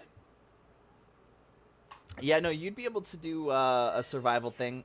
Make some special treats. Maybe some non-Cowinian beef jerky. Maybe some turkey jerky. Maybe some cricket protein bars. Roost is going to do his best with what is provided to him. Ironbound is not known for having delicious food ingredients. No, there are no spices. There is some salt and pepper, but there are no spices. Ironbound is so not known for tasty food. They think that if you add enough salt and pepper that you flavor it. That they have like 14 types of salt and 14 types of pepper. Do they And that's have about as, MSG? like, close Because they that's get. the important question. No MSG. What the fuck? Like I said, Now, salt and pepper will carry you a long way, but you need some others. Ironbound. We'll see what we can do. Ironbound is 100% like they're like all about industrialism and they're all about like the basics. So in their opinion, like you don't need anything else. Beta, you talking about a shopping trip? Some of that shopping trip's going to be getting proper meal ingredients when we get down to the first city. I am so down. I got a 17, by the way. Oh, so there's a lot of what they have is dehydrated stuff, like it's dehydrated vegetables, and you're able to toss them through this machine, which rehydrates them, and they still retain their original flavor. And you're actually able to somehow combine multiple salts and peppers and make something that tastes pretty decent.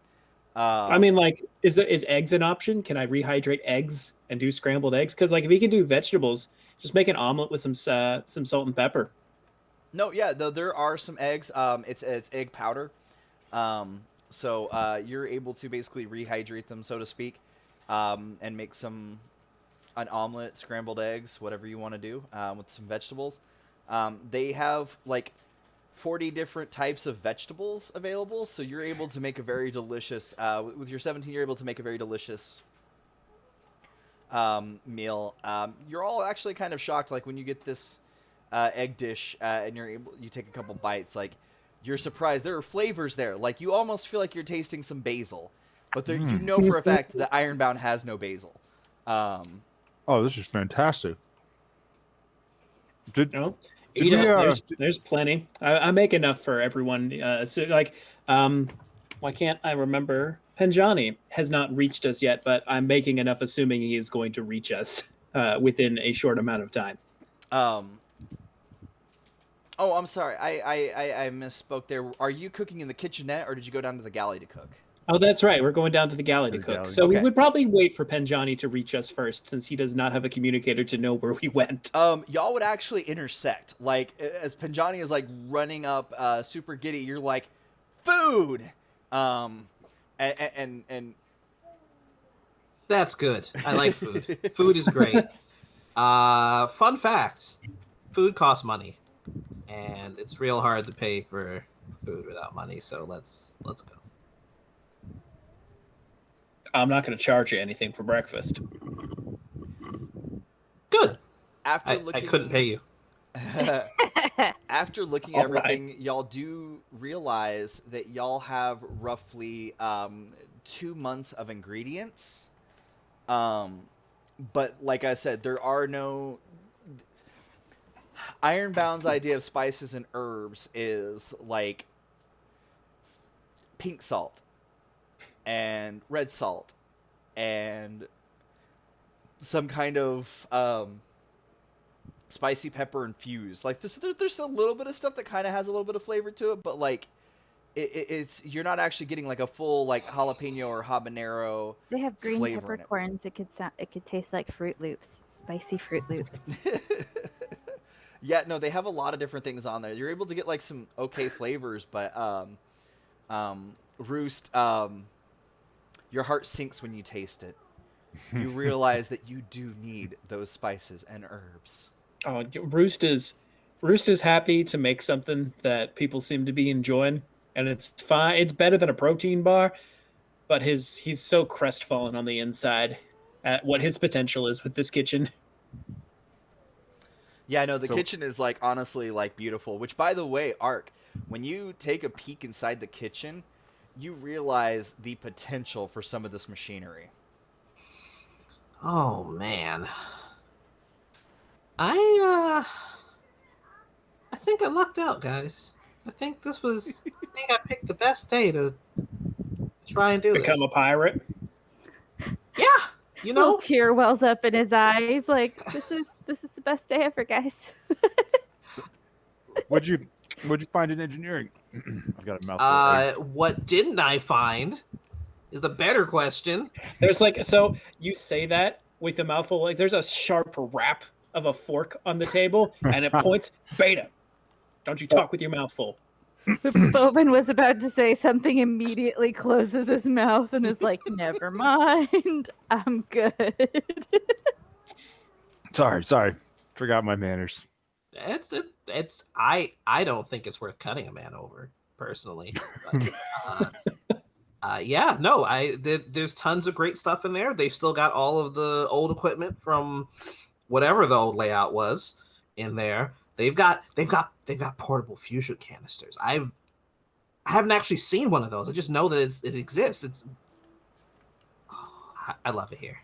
I love it here. I never want to leave.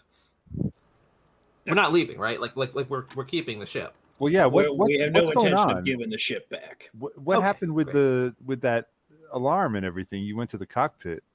We good? Oh I yeah, think- we like crashed, right?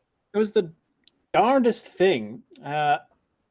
We were crashing. We were coming down pretty hot, pretty fast, and it felt like, it's going to sound wild, the ground. I watched it rise up and catch the ship. I mean, That's why the impact wasn't so strong. I did not land the ship. That's a pretty, poetic way of saying we just like totally beefed it. Pun intended. I mean, I have no problem being softly cradled by the ground, but that doesn't really happen. So, it's probably like a angle of view, trick of the light sort of thing. It's got to be that, right? Yeah, I haven't gone out to check, right? Unless we're So- like totally being eaten by some kind of ground monster. We could be I inside of a ground sincerely hope monster. that it is not a ground monster. Counterpoint. It would probably have it'd probably be really interesting on the inside, and we could probably survive it for a little bit. I like this guy. He's Where, an optimist. where are we actually? Did you check like the maps or the scanners? What's the I figured I should probably investigate why the alarms were going off, that a door was locked first. we probably need to we're not exactly not on the most wanted list at the moment. We might want to start taking some precautions. Well, I reckon we're probably on Ironbound's list already. Right. Yes. We should take in our surroundings, though. We should probably. The shuttle was unlocked. The door for the shuttle was unlocked when we landed. Might be a good idea to go take a fly around Bovine, if you're up to it. Oh, hell yeah. Sounds like a plan to me. How big was that shuttle? Can I ride shotgun? So the shuttle y'all saw when you were like looking at the exterior, walking up to the ship, it actually can hold 6 people. The chairs are just like the chairs that are on the bridge control room. You can resize the chairs to fit and contour to your body. But there's also a small cargo area on it. And with the way that it actually is built, it actually has cargo connectors on it, so you can connect some small cargo containers to it. It's more it is more about getting stuff to the ship than it is about using it for anything else. When you have drop pods and cutter pods, and you don't really need to use a ship like that, unless you're trying to stealth it. Like it very much, it looks like a courier ship. There's nothing on it that says ironbound at all. It's a very basic ship. So it'd be perfect to, take it to the nearest town, port, whatever, get some supplies, come back, fix up the ship, and leave. Ideally. Yeah, that'd be good. Yeah, we should also. I think Beta sort of snaps into like, military mode a bit, and is we need to set up a perimeter. We need to scout out the area with the drones. Other military things that Beta would know about that Emilio doesn't know about. Can I roll for military indoctrination? What die do I roll for that? What stat is that? You do find a couple of drones as you're kind of wandering around the ship, kind of looking at some things before you get over to the little ship.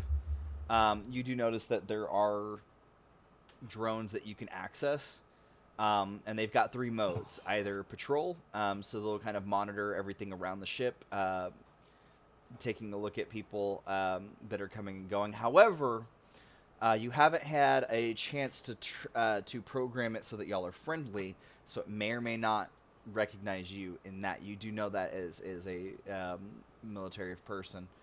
The other 2 things, reprogramming. Yeah, the other 2 modes that they have available is one is basically a information gathering. So they're just gonna keep like scanning everything in the area and basically just go out in large sectors and just start. You can set how far out they'll go, and be able to see. And how far away the city is, as what you could see some settlements from the basic map that was created while y'all were coming into this in from the before you crashed. The sensors were able to build like a basic version, but there's no like massive details. It doesn't tell you like, it looks very flat. So there could be like this one area looks like you could just walk straight across, but it could be a hill, a mountain. You just don't know with the way that the information was built. Sending them on this mode would basically be able to help you with that information. And then the third mode that they have available is exterior repairs. They would be able to start exterior repairs. And you have the choice of either pairing both of them off to do the same thing or doing one at a time. You could separate. You could do like one as repairs and one as gathering information. But you know that when you select a single one versus selecting both, the amount of tasks they can handle before they need to go recharge is much smaller. Penjani, do you know how to reprogram drones? I got a little bit of programming experience. It's not like crazy good. I mean, I generally get the idea. It's just, classes are pretty expensive and it's hard to get somebody to teach you like all the fine details. I've been making do with what I picked up in the, free tutorial trial. But is there a like help another kind of action that you can take with skills?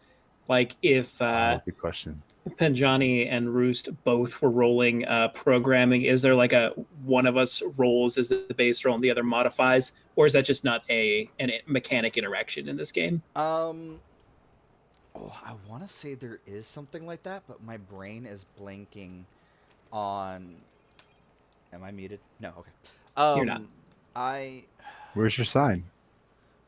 I know. Actually, that's a joke from one of the Indie RPG episodes that I did. Somebody was like, I just need a "Am I on mute" sign to hold up when I start talking. So I made one because. Okay. I do apologize. Hey, folks, I haven't played our Talsorian games in a while. Mekton Zeta is one of my favorites. I have read over as much as I can, but there are certain things that just don't click into my brain immediately.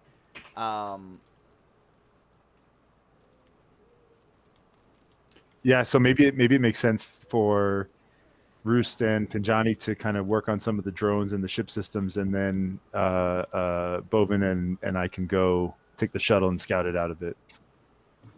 Yeah, I could do that. I could see what I can do. Sounds Yeah, good to that's me. actually a pretty good idea. Splitting the party. Just split the party right off the bat. Yeah. Don't see anything in the basic Mekton Zeta book. So right now we will say no. I will check Mekton Zeta Plus. Because I know that there are some rule changes in Mekton Zeta Plus. I will see if it's there for next time. And I will also pull up a couple of the other games that are related in the same era of family and see if any of them have something like that. Because I swear I've seen something like that.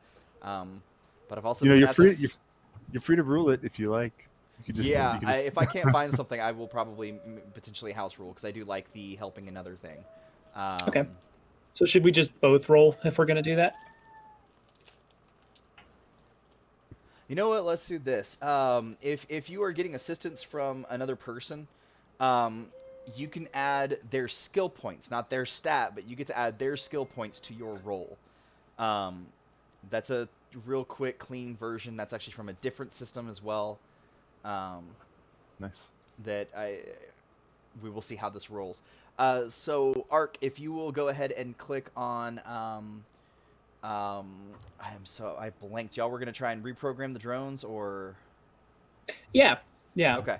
So really the only reprogramming that they need is basically to recognize y'all as friend. And so of course that'll be a programming roll. What's your total bonus to programming? My total bonus would be that looks incorrect. Let's try this again. I'm pretty sure it'll be a plus 11, but All right, I have so we get to oh, sorry. I only have +1 in the programming skill though. Our programming is exactly the same, so I'll just give you a +1 bonus. All right. So if you click add buff, you should be able to add change the number manually. All right. So instead of a plus 11, you should have a plus 12. There we go. Got it. And I should probably 14. All right. 14.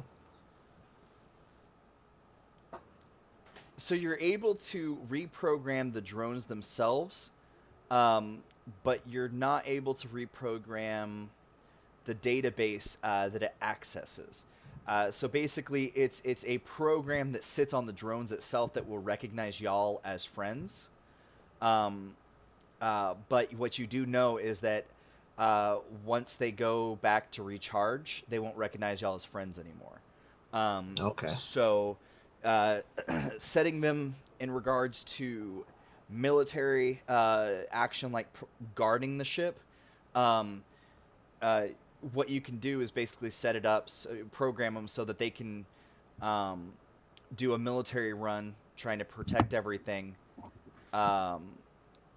and when they go back to recharge, change them to doing something else.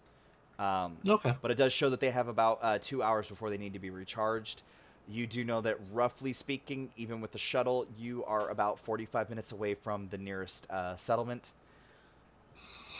But you are only about 25 minutes away from another crashed ship. Oh, well, that's helpful. Let's hope so. So y'all have the choice of...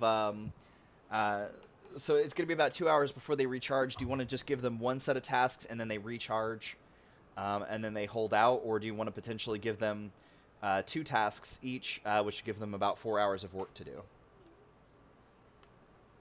I reckon we should probably get started on repairs sooner rather than Yeah. later, but gather information is also important. I feel like it's not ideal, but that we should split them in half.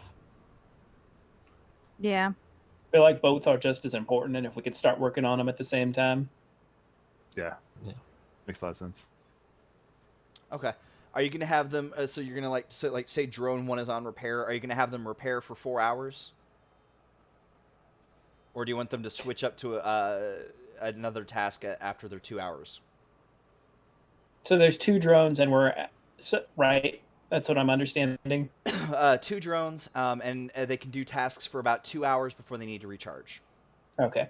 So 2 hours before they need to recharge. So they'll start a task, recharge, then continue the task. If it's If that's the right. next set of programming, yes. Basically, Okay. they'll recharge, check the database system that you set up, and they'll decide whether or not they need to go ahead and go on and do another task, or did they stay waiting for somebody to tell them what to do. Okay. Well, I reckon given both of them, just like one on scanning the surroundings and one on repair is the intention, and that's just their only task each. Okay. All right, so you've set up. We'll say drone 1 is repair for 4 hours, and drone 2 is gather information. So basically, drone 2, what they're going to do is they're basically going to start on a path out and then kind of do like a loop around path back. So they'll go for 1 hour and then loop back around, and then they'll do the same thing. They've only got X amount of space that they're going to try and traverse while gathering information. But they do go quite a bit up in the air, so they're gathering information from a larger area. Gonna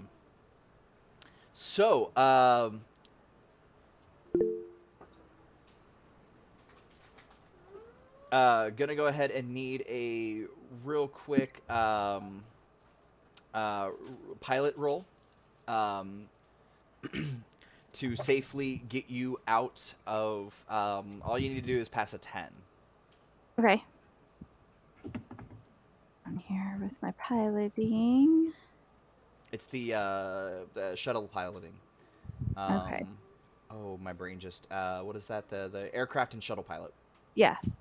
So that is +6. Do I add anything like my? If you just click that button, it should drop everything in for you. Your stat and your dice. Okay. Let me know if it doesn't. Oh. Well, it would if I click the right thing.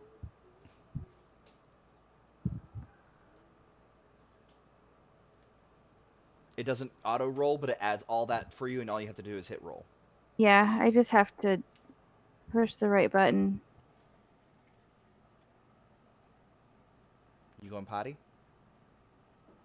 Okay. Come on.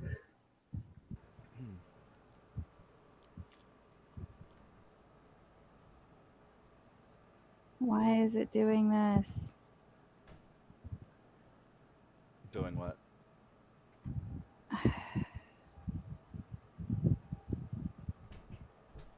Doing what? Oh, it's like it added a whole bunch of dice for some reason, and I'm trying to take them off. There we go. Oh, what probably happened is you didn't clear before you hit the button again. Okay. 42 for piloting. Right? There. Okay, 24. Yeah, you are able to more than navigate yourself away from the ship. Detach everything so you didn't damage the ship on its way out. And you are able to maximize the fuel usage.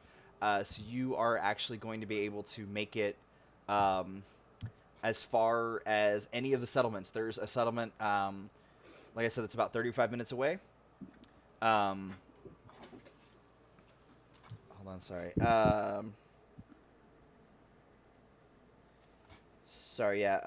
There's a farming settlement 35 minutes away.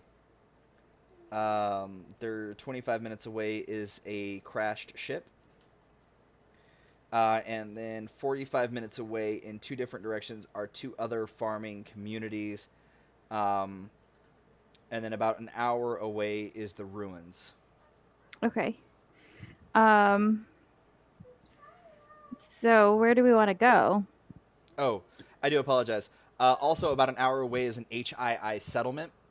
It is technically open to the public. It is basically a science way station that is used as kind of a look at how we make new genetically modified fruits and vegetables, and we can turn them into native species even though they're not native to the planet.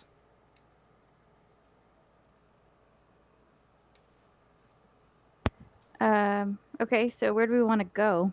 Is that crashed ship in the same direction as any of the settlements? No. Let me see if I have a blank sheet right quick. We're gonna have to make 2 trips.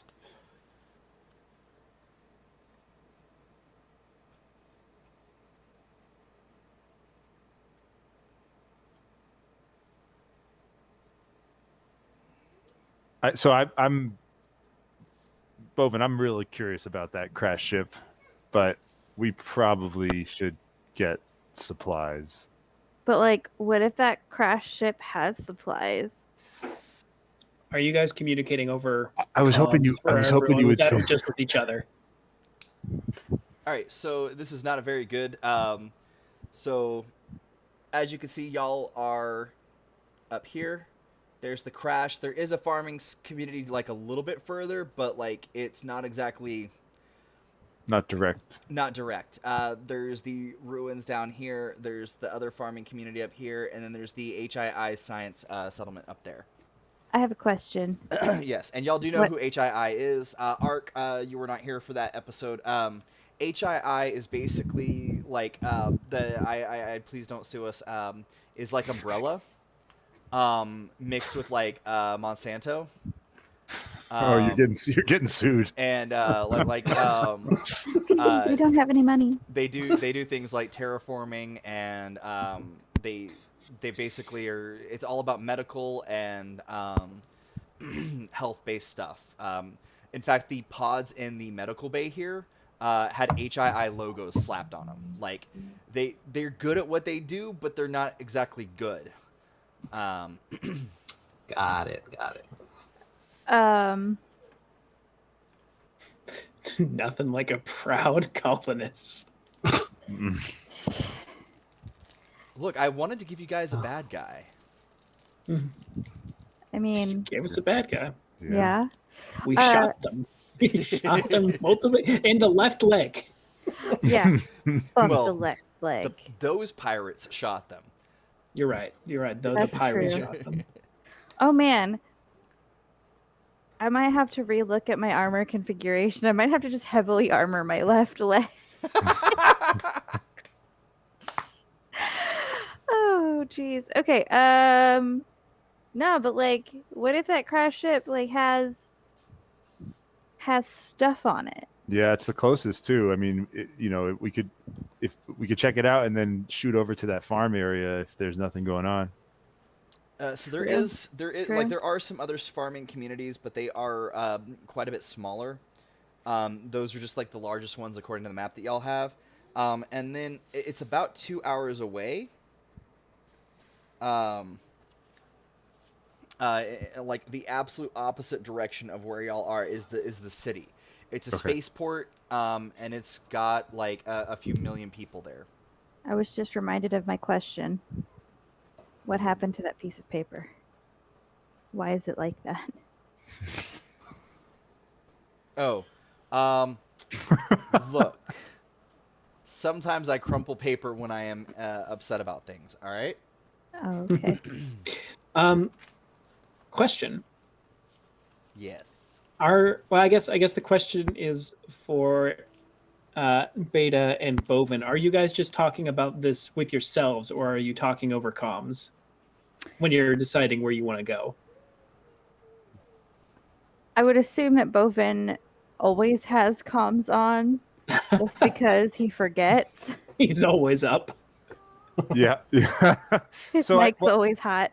Yeah, I was thinking we thought we were having this conversation with each other, and then I was planning to check in with you over comms and be like, hey, we're thinking of hitting up this settlement, and then maybe you're like, yeah, I heard you.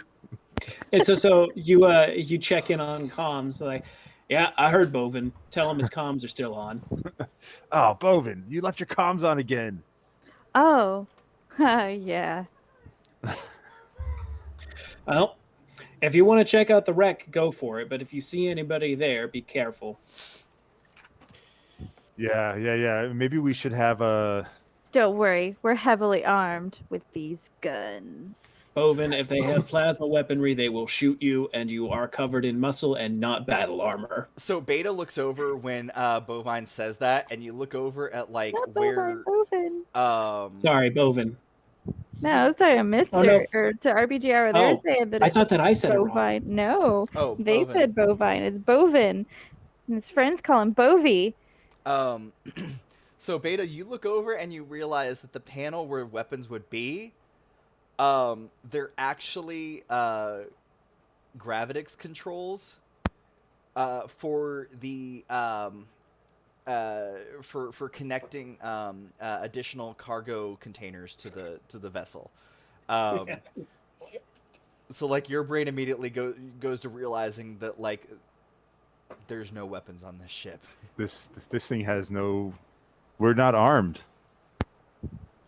I mean, is this coming over the comms? Probably. Well, so. I It is assumed- now, or I it is assumed now. this was My- y'all in the ship already. I assumed This this is was y'all in the this ship. is Bovine traveling. like Well, still In the hasn't shuttle? turned off his Yeah. comm. It's the two of them talking over comms in the shuttle, and I will offer my wrist so that I forgot Penjani y'all can stayed hear the behind. conversation. Yeah. Yeah, We're we just stay behind.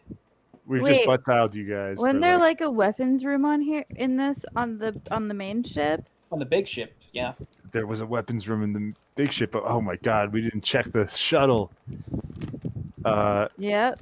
What's wrong with the shuttle? Should we go back? Objectively, nothing. They just don't have anything to shoot with if somebody shoots at them, No weapons on Oh. the shuttle. which is why I was suggesting to be cautious. Oh, yeah, that does make That- sense. Yeah. Yeah, it does. It really does. Well, if you want to come back and arm up before going to investigate anything, be my guest. I'm going to engineering. What do you think, Bovin? Let's play it safe this time. We're going to right. engineering. Y'all would have your personal weapons. We would have to have spent money to do that. I've Believe that got Bowman probably I've has got weapons. some knives and I mean, honestly though, Bovin walks into a room. Do you honestly think anybody's gonna want to pick a fight with him? Hold up. Bovin's always got his meat hooks on him. Lefty Did and you- righty. But did you take hand to hand? Did Uh-oh. you give me hand to hand when we were building my character? I didn't give or not give you anything. I asked what you wanted. I told you I wanted to build a himbo, and to make that happen. I'm scrolling. Hang on. Oh yeah, I've got hand to hand. That makes sense. Yeah, no, Bovin's like, you want to shoot at me? That's fine. Bam. Beta also does realize that, technically speaking, if you were to build up a charge, if you were to attach something to those couplers, you would actually be able to like basically fire a containment unit of sorts. So technically, you could magnetically connect, or using the gravitics system. Mag gun. Half-Life. Basically, kind of, sort of. You'd be able to like attach a bomb to the side of the ship and then just like propel it outward. You got a wouldn't crappy railgun. Saw blade. Yeah, you wouldn't Saw be able blade. to like 100% like aim it, but you could like do a general fire in that direction type thing. To jury rig a Mac cannon to this tiny shuttle. that does sound really fun. And I think we should probably have some proper weaponry. It'd be a fun craft project. Yeah. Bro bonding experience. Yeah, I'm down to get DIY with you. Set up a Pinterest board of what we want to do to the shuttle. Speaking of crafting projects, Roost is curious if there are already any kind of like large scale torch like utility torch armaments for mechs in the bay, or if that's something that he could forge using the what's it called, there was a term for it, the thing that lets you create Mekton parts. Uh, the mech design or mech attack. Yeah. So are you asking? Is there like is there something?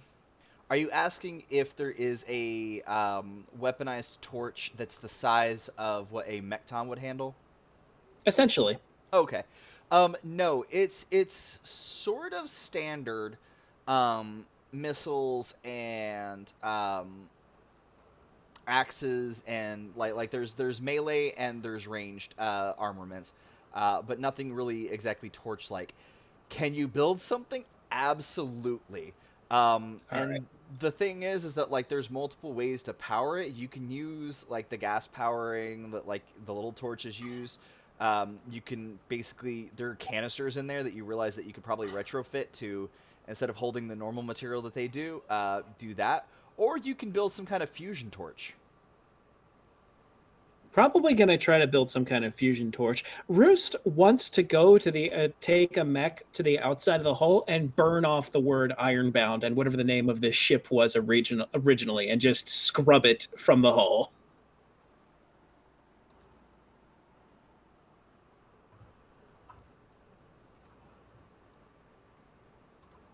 Sorry, for some reason, remove this tile popped up over my face on our Google call, so I had to. You don't really need to be here. Well, I will say this: for those that are joining us and everything like that, we do have a potential one more person that will be joining us, and when that person joins us, I will actually like not be visible. I will just be a voice, so the lovely players will see me, but God. everyone at home won't. Yes, my child. So in regards to what you're wanting to do, I'm trying to use character names more, and I just lost the character name sheet. There it is. Roost would be able to. There's a lot of things that Roost would be able to do to actually remove the identification marks on the exterior that shows that it's an ironbound ship. This is a personal vendetta thing. This is how Roost wants to do it. So you actually know that if you can, you know that if you get one of the energy swords or lances or axes, that you would actually be able to scrape that off of the hull.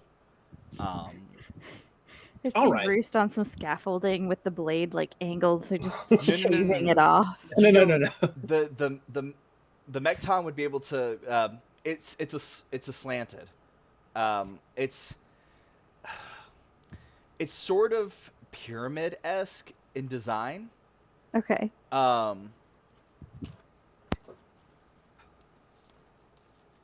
So the base design of the ship that y'all are in is like an E, or an awkward W, except that like that's the launcher right there in the middle, and basically it kind of like it slants up like pyramids would.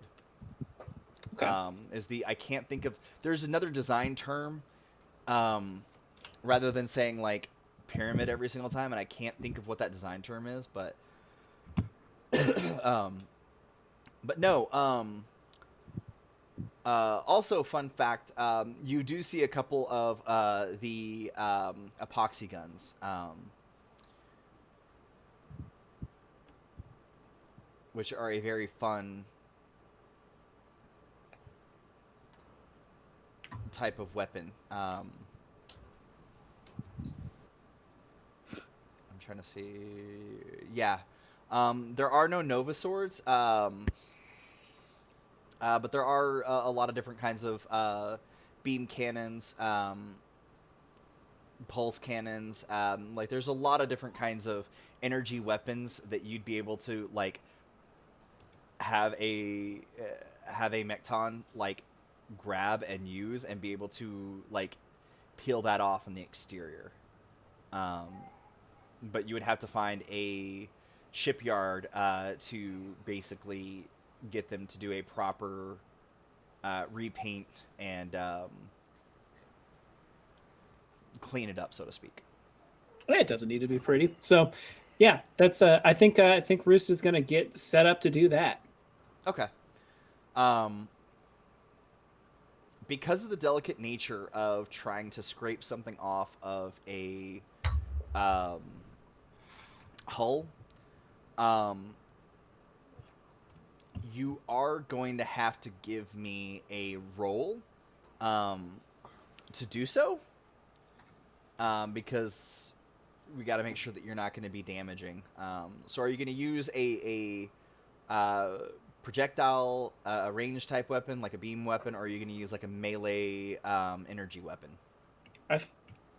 I feel like firing a gun at the hole has the more potential for accidental, unintended consequences. We're gonna try to be a little bit more careful with just a melee weapon. Well, you remember this one time when you were growing up, your grandpa pulled out a rifle and managed to shoot just right along the side of that Jake Elk tractor and took that Jake Elk symbol right off of it with only a slight scorching. Because he was upset that they were charging him so much money to have to repair the electronic system in it. When he remembers when he was younger, you had access to all of the non-electronic components that could repair a tractor on your own. Good memories, but I am not my grandfather as much as I respect him. So we'll get you set up for that. We'll come back to you in 1 second. Ark, you notice Roost take off and spend some time in engineering, and then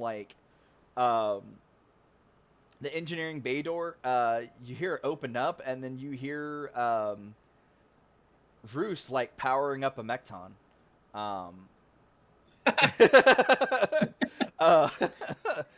So what did you do up to that point, and what is your reaction? I feel like that was it. That was definitely it. Because from my understanding, Penjani also went to engineering. Yeah, but he probably would have been rooting around to see if there was an old unused communicator, so he didn't have to keep. There's multiple types of communicators available. They're all in this older bin, because like I said, they now use those little chips under the skin for everything now. But no, you're able to find a lot of them. So you have your choice of style. You can either use one that looks like a cell phone, but it's awkwardly bulky, a la any of the Power Ranger morphers that look like cell phones. And you've got little ones that look like Bluetooth connectors that just go around your ear. And then you've got some other ones that are basically the military throat mics. You just pull it on, and it has you can hear people talking out from your neck, which that'll be, whichever one you're most comfortable with. He'll probably do the traditional. Oh no, he'll do the one around the neck. Okay. Because he needs to keep his headspace clear. Yeah, no, so it fits on it fits a little bit snug, but it feels like an extension of the collar of your shirt, rather than it does a choker or something. And it basically you hear this little bit of static, and then it starts flipping through somebody flipping a radio dial, and then all of a sudden you hear Bovine's voice going, I've got these guns, and they're talking about all this kind of ship stuff. Hey, Bovine, is that you? Little dude. Hey, you guys can hear me, right? Yeah. I'm clear. Awesome, great, good. All right, so, I guess we did the thing. All right, that's cool. And then of the door opening. I'll be back. All right, are you gonna try and power up the launcher and launch yourself out, or are you just gonna enter the launch bay and walk out? I feel like My common sense says that walking would be enough. It seems like launching is completely unnecessary for what I need to do. Am I wrong in No. It just depends Okay. on how much style, like how much style your character has. Like, are you the It's not so much unnecessary a type? walk, so much as a strut. So the Roost is marching with a purpose. This is not flashy necessarily, but it is determined. Nice. It's also slightly at an angle. The ship is a little bit up, so if you were to hit the launcher, you could potentially get like launched into the stratosphere. Yeah, no, that's Um, not exactly the goal at this exact moment. so what I'm going to need from you is a. Why did I just do that? So that's that. I need a uh oh, for those at home, we did combine a couple of skills. If you weren't here for me saying this earlier, we combined a couple of skills just to make certain things a little bit quicker, a little bit faster. So instead of mecha melee and mecha fighting, it is just mecha fighting. So if you'll give me a mecha fighting roll, and what did you grab? Did you grab the sword, the axe, the lance? Is it so? Would putting the mech's hand on the energy part of this weapon damage it? Just like by contact? Is it like a lightsaber or is it like holding an axe? It's the way that I envision these, it's more like um the Gundam weapons. So like the axe is actually like a full hilt, where you have multiple areas to grab onto, and then it projects the axe out from the tip area. Okay, then the axe. I feel like the axe has the best leverage for what I'm wanting to do. Okay. Better control. I can get my hand further to where the cutting edge is. Which is a much better.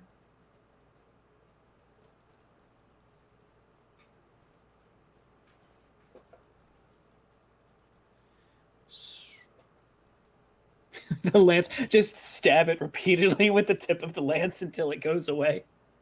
Oh, well, that'll be more like that one would be a little bit more like a kind of like a lightsaber type thing. So it'll have like the part that you hold on to, and then the hilt, and then it projects outward from there.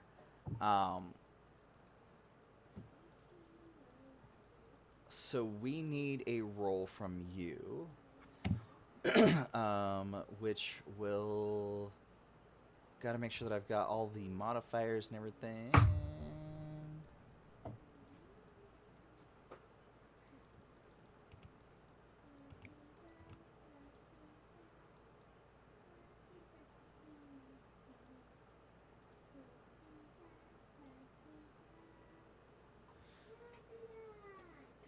Okay, so it's going to be just your regular roll, and then it's actually modified by 0. So it's just going to be your regular, just straight up mecha fighting roll. Okay. 15?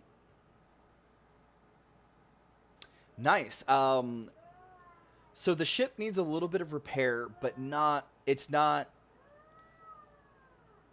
not critical systems or anything. No alarms go off in the system or anything like that. You haven't breached the hull. It is a little bit weaker in this spot, so if somebody decides to shoot y'all there at any point, it won't take as much damage to get through. But you have managed to peel that off and scorch that surface. Is the what was the ship's name originally?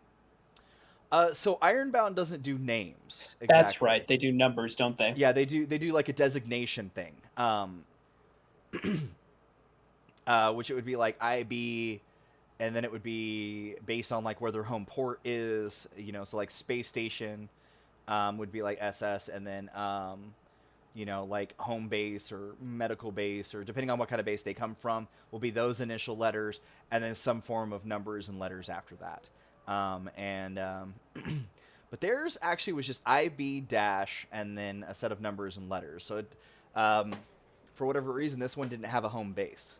Can I, while the metal is still hot, just kind of lightly carve in a BH into the side. Sure. All right. Stands for barn hackers. We got 2 animals and 2 hackers. One of them's a farmer.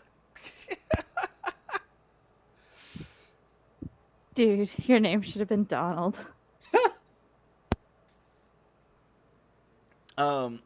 Yeah, so you hear this like Penjani, you hear this like scraping sound from outside, and the bay on the side bay on the engineering is still open. So you like kind of are able to peek your head out, and you just see this Mekton standing on the side of the ship, just scraping along with an axe as it tears out. And then they come back with the point of the axe and then carve in BH.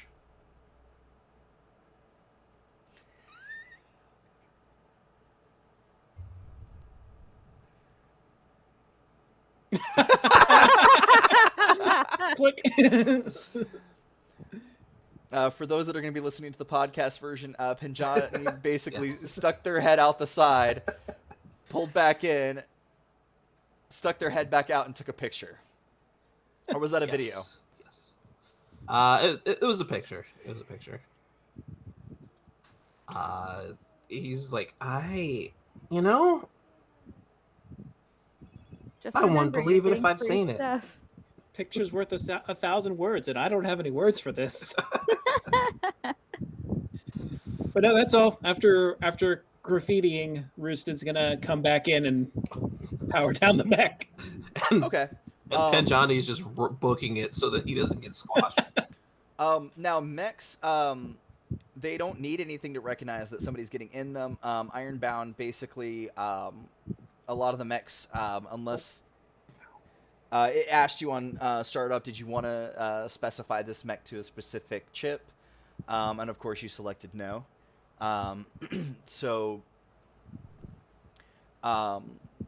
you are able to, if you've managed to find a way to ghost the chips, basically set a specific mech to you, or just your team if everybody has chips. But you can store weapons directly with the mech. Do you put that axe back, or do you decide to keep that one armed, just in case? Might be a good idea to keep at least one of them ready to fight a little bit faster. So sure, I'll leave the weapon with this mech. There are a couple of firearms available, beam weapons that are in the hangar bays, but there are no melee type weapons. So if you lose your gun, if your gun gets knocked out of your hands, or if that hand gets taken out, that gun goes with it. You wouldn't have anything else. So, but there's only like 2 beam weapons per side. I'm sorry. Okay. 3 beam weapons per side. Okay. So are we armoring up and gearing up? Yeah, actually, I was wondering, do we, does Beta have a sense of how long that would take to do? Because in the interest of time, maybe we should just push on. So you have 2 choices. You can attempt to come back. You do remember that the weapons room was locked. So you would have to find one of the other. You would have to like convince a bot to open that door, or see if it's going to be a whole opened thing. it. Yeah, there's a huge thing to it. Bovine, let's just Let's just go. Let's just go. Let's just do it. If we get shot, we get shot. It's fine. Yeah, if we die, we die. So where did you go? We're going to the wreck. Okay, To the you are wreck. going to the wreck. Yeah. You We pull checking up this to the out. wreck, and standing outside. Here's your mother. Oh, go back. Shit. I told you, children.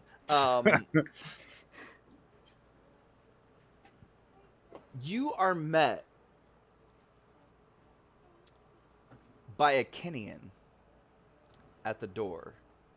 As you land, For those who haven't watched the prequels, you I'm should getting to describe that. what Hold a Kenyan is. Okay.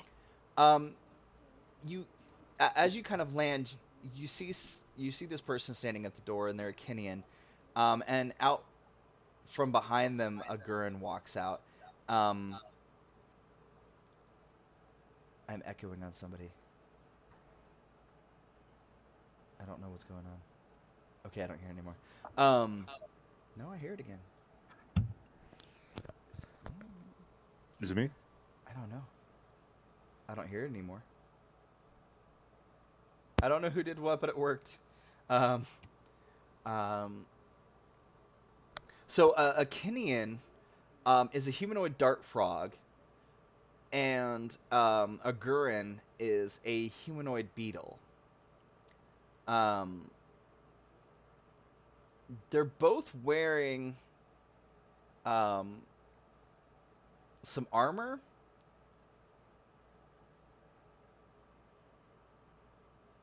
But the Kinian looks is instant to grab two blades from their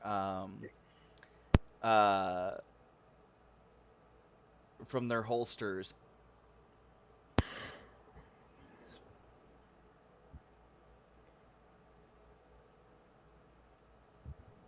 So I guess we kind of just like pull up, park it. Yeah, they do that before y'all even exit the Okay, shuttle. that's fine. Yeah, we just like pull up, park.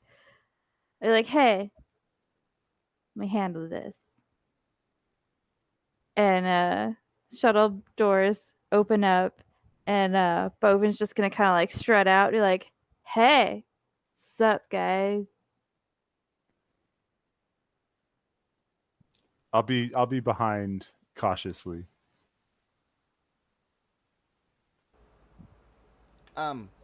You're a Cowinian. I've seen your kind before. I actually ran into a Cowinian one time at this like bar in like a faraway planet, like far away from here. It was actually like kind of close to my like pond, my home pond, and their blades are still pointed at you. It was kind of nice. It was kind of nice. But my fuzzy's a little bit my memory is a little. Something is fuzzy, and it has to do with lanes. And the other person puts their hand on oh my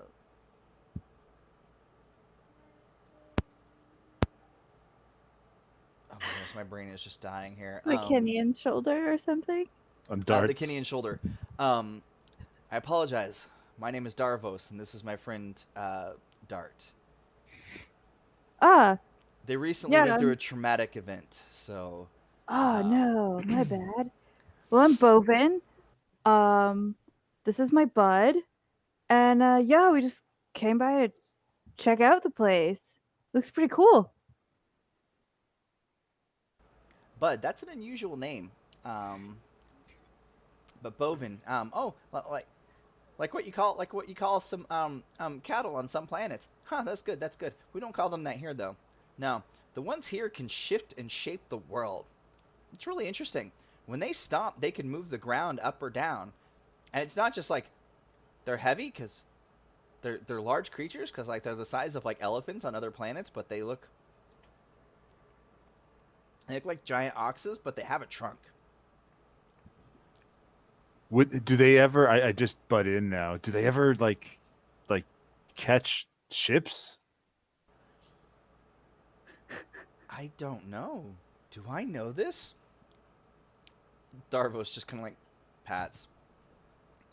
We have seen them at times maneuver closer to ships, maneuver themselves in between things, or put the ground in between themselves and their herd. They can basically raise it up to. They're about 9 feet in stature, but they can only really manipulate it for about 12 feet. So while that's quite a bit for folks about our size, for them it's not that much of a difference. But they're only able to manipulate the ground for about 12 feet.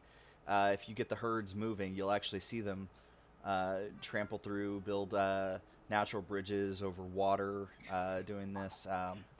This is it's a very interesting species of animal here, but they're not the worst.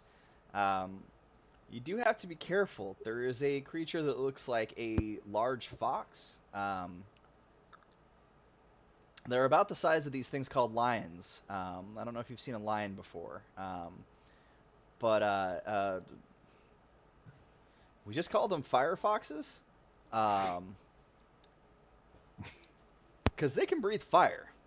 Kind of like ancient Whoa. dragons. Or like the stories of dragons. But, Wow. and whatever What you happened? What happened to your show? Oh, go ahead, please. This is really useful information. do, don't try and go fishing around here.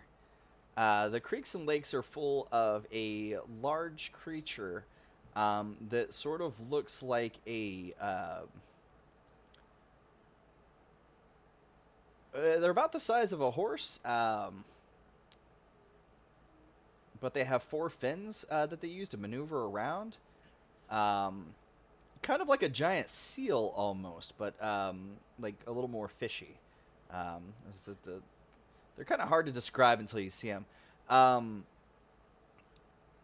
But they can actually create like bubbles of water to basically come up on land with, and they can basically maneuver themselves, and if they so wish, they will redirect water through an area and basically create a whole new river path.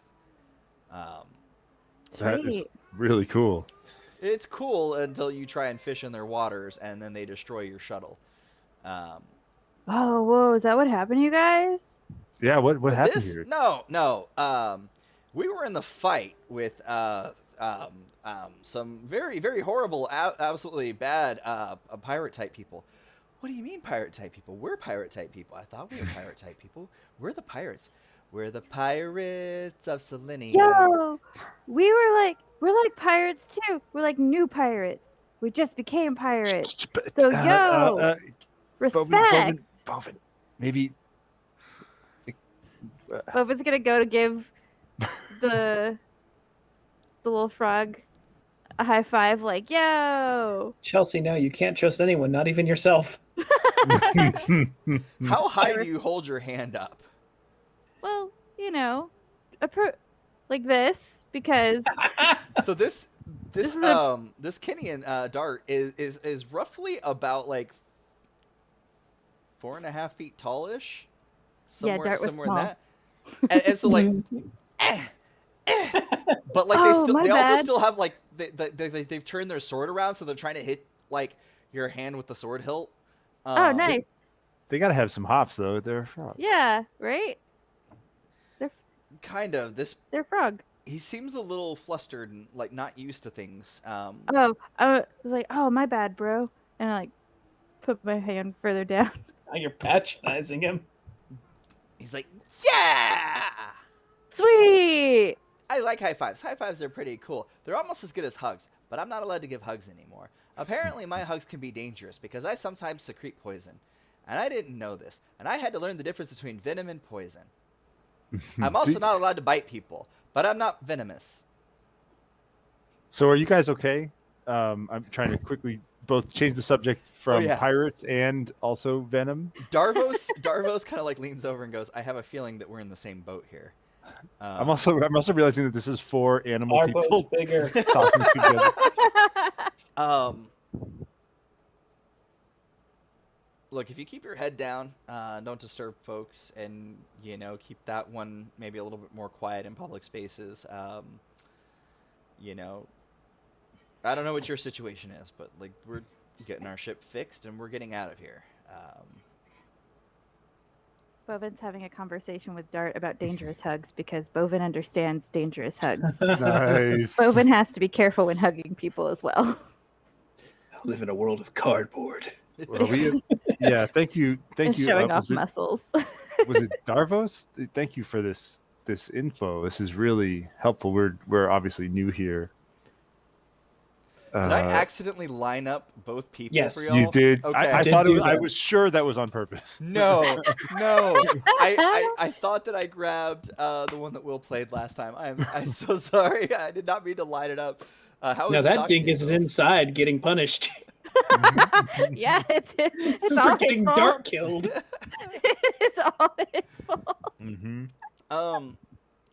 He hands you a data pad. They're a little bit older, but they could be a lot more secure because like hacking into a data pad doesn't give you access to a whole system. and the data pad basically has like a bunch of information based on everything that's kind of going on this planet. The farming settlements, like which ones are negotiable, like some slight details of folks, nothing like too major or anything like that.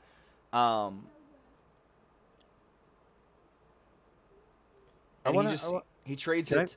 He trades it for. He wants to trade it for some information. And just looking to find out what happened to y'all. If you know of anything going on. Did the Galactic Authority actually get formed? What kind of authority do they have?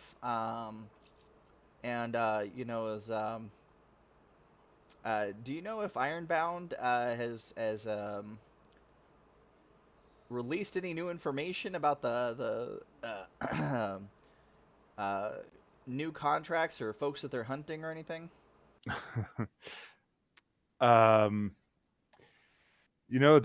Those are great questions. I think a little above my pay grade. I heard that the Ironbound are getting out of the hunting business. I think that one was a little too big. Yeah, probably. Just a little. That was, oof. He's reaching. He's reaching. Bovine still show when Dart the gun show, so like they're out of this conversation entirely. Go ahead and give me a persuasion and fast talk roll, to see if you're able to convince him of this. Your target number, is a 20. Emilio, no. Or Darvos, no. You can't trust anyone, not even yourself. Where is why am I not seeing this? Sorry, Beta, 1 second. Let me find this. It's towards it's top. just a thing I heard. Even that's a lie. You can't backpedal. And so it's persuasion and fast. Oh wait, sorry. So persuasion and fast talk. It's adding a cool. It's adding a buff. Oh, it's adding my but I don't have any points in that, but I have points in cool. So I just do the cool with the D10. Yeah. Okay. I think if you still click them because they're connected, it'll automatically still do the rollout for you. Now that I think about it. Sweet. Like it'll just do a +0. Okay, cool. I haven't tested that, so. All right, so your 15 doesn't beat it. So he's looking at you very suspiciously, and actually, there was no way I could have rolled a 20 there. No. If you got could have 10, exploded. Could have exploded. Oh, it could have exploded. Yes. Look, I get it. I get that you might not want to share this information, but very savvy, Darvos. So he does something with the data pad and then hands it to you, and you realize something's been deleted off of it, but like the basic information that you saw before, like the local areas and kind of like what goes on at the spaceport, all that still seems to be there. Hey, I really appreciate that. Listen, I really don't know what's going on with the Ironbound. I just, wanted to say something useful. Sorry about that. I thought I saw one of their ships in the air a little bit ago, but I guess I was playing tricks on me. About that. I'm just kidding. What are your all's plans for the next few days? You going to be getting out of here, or you guys want to organize a cookout? You guys want to hang? We'll let you know. Do we change numbers here or something? Ooh, smooth. Getting digits. Yeah. 5 minutes in, nice. We saw the direction your shuttle came in. We could probably find your settlement. All right. They're shutting us down, Bovine. Let's get out of here. Oh, what? Hey, I think we should probably head back and see how our friends are making out. You think they're making out? Yeah. All right, we're getting a little close on time, so what's going to happen is we're going to fast track. Y'all get back to the ship with the shuttle. You see Ark going through all kinds of closed-off containers. looking at all the equipment. You see stuff that y'all have never seen before. Sorry, I said Ark instead of saying Penjani again. And you see Roost in one of the Mekton bays, taking a look at some of the gear that they have in there. What do y'all do with the data pad that y'all got? Absolutely nothing on this end because Beta, what's that you got there? Yeah, so we checked out that other ship that wrecked nearby and met a couple folks, nice guys. There were people in the wreck. Yeah, they actually said they were pirates, and then we might have also said that we were pirates. But anyway, I talked us out of it. It was fine. It was nothing. Well, are we supposed to not tell people? Like, I thought it was like a branding thing where like they have to know that we're pirates, so we should like. Beta, what does "I talked us out of it" mean? What did you? Oh tell no, I just smooth talked them. I was just like, Beta. What did you tell them? Well, they were asking about if there was any ironbound contracts and things like that, and I said You lied. I did. I lied. I'm not a good liar. Did they know that you're not a good liar now? Well, they still gave us the data pack, this data pad, but before he handed it to me, he did something to it. So I think they probably know. All right. Well, perhaps Penjani or I could take a look at it, but yeah, sure. no, you missed the best part about the things with the stomping, and they're like lifting up the ground and stuff. We did find out the some cool stuff. Oh, and then there's like some kind of fish horse thing that makes water bubbles and like makes new rivers and stuff. So you're telling me that I wasn't imagining things fascinating when the ground came up to catch the ship? Yeah. Apparently they said they were like the cattle of this planet, but they're the size of elephants and they can shift the land, around them basically. Oh, that's crazy. I would love to see one of those things. Yeah. Yeah, and then there's this ain't on my grandfather's farm anymore. this big fox that breathes fire. That's gotta be useful. Wow. I would love to take a look at that too, actually. That would be one thing at a time. Let's go through the data pad first. And now there's some other pirates crashed on this planet who know that we are here. They know we're here? Do they know we're here? They know vaguely the direction, I guess. They don't know we have this ship, I don't think, but they know that we came from this direction. Okay. Yeah, let's take a look at the data pad. Yeah. Also, don't go in the water.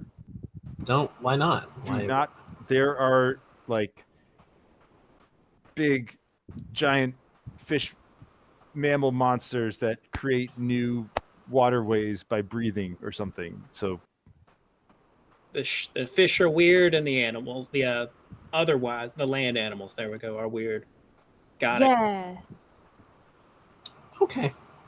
I gotta get a look at all of this stuff before we go. just saying. It does sound pretty awesome. Yeah, it's fascinating. So I think you're muted. Do you just turn on the data pad and take a look at the information on it? Do you connect it to a computer system? I suppose Roost does not trust this. Roost is worried that there is a virus on this or some sort of malware. That if we plug it into the system, then we are implicit in whatever happens next. So I think we're just going to turn it on at first and start going through it. And we will find out next week what is on the data pad. We're going to go ahead and go reverse order. So it'll be Ark, Emilio, Will, Mrs., and then me for our outros. I am Ark. You can find me all over the internet at Ark Dragon Breath. I will be here on Saturdays, obviously, at this same Mekton Heist out time, same Mekton Heist channel. I also have my own Twitch channel, which anywhere you look for me, it's Arc Dragon Breath. That's gonna be me. Yeah, thanks everybody for checking us out and catching me in my first of many big lies. And much like a lot of the stuff that's going on in our country right now. So my name's Emilio. I'm one half of the Let's Roll Characters team, and we do a YouTube show where we roll characters for different role-playing games and kind of come up with a backstory on the fly based on dice rolls. It's a lot of fun. If anybody else on this show or outside wants to be a guest on the show, we love having guests on. And you can check out our previous episodes at youtube.com/Let's Roll Characters. We're also on Twitter at Let's Roll Cars, CHARS, and then we do stream one shots and other games every once in a while, mostly D&D stuff. Twitch.tv/Let's Roll Characters. Thanks. Thank you everyone for listening and watching. I have been Will, playing Roost, the himbo, apparently father figure to this band of fools. You can find me on Twitter at William C. Allen. On the DMs Guild as one of the writers for the first iteration of the Eat the Rich anthology. You can find the other iterations on Drive-Thru RPG. And you can find me on YouTube at Roll a Will Save, where I make completely unrelated to tabletop role-playing games Pokemon draft content. I'm Mrs. RPG Hour. You can find me on Twitter at Our Adventures. I'm also the host of Our Adventures, which is a one-shot show set up kind of round robin style where we pick an indie game and everyone at the table has a turn running a one-shot in that system. And then we kind of talk about the mechanics of it and what we thought afterwards. We are always looking for people to join us at the table. Primarily we want like underrepresented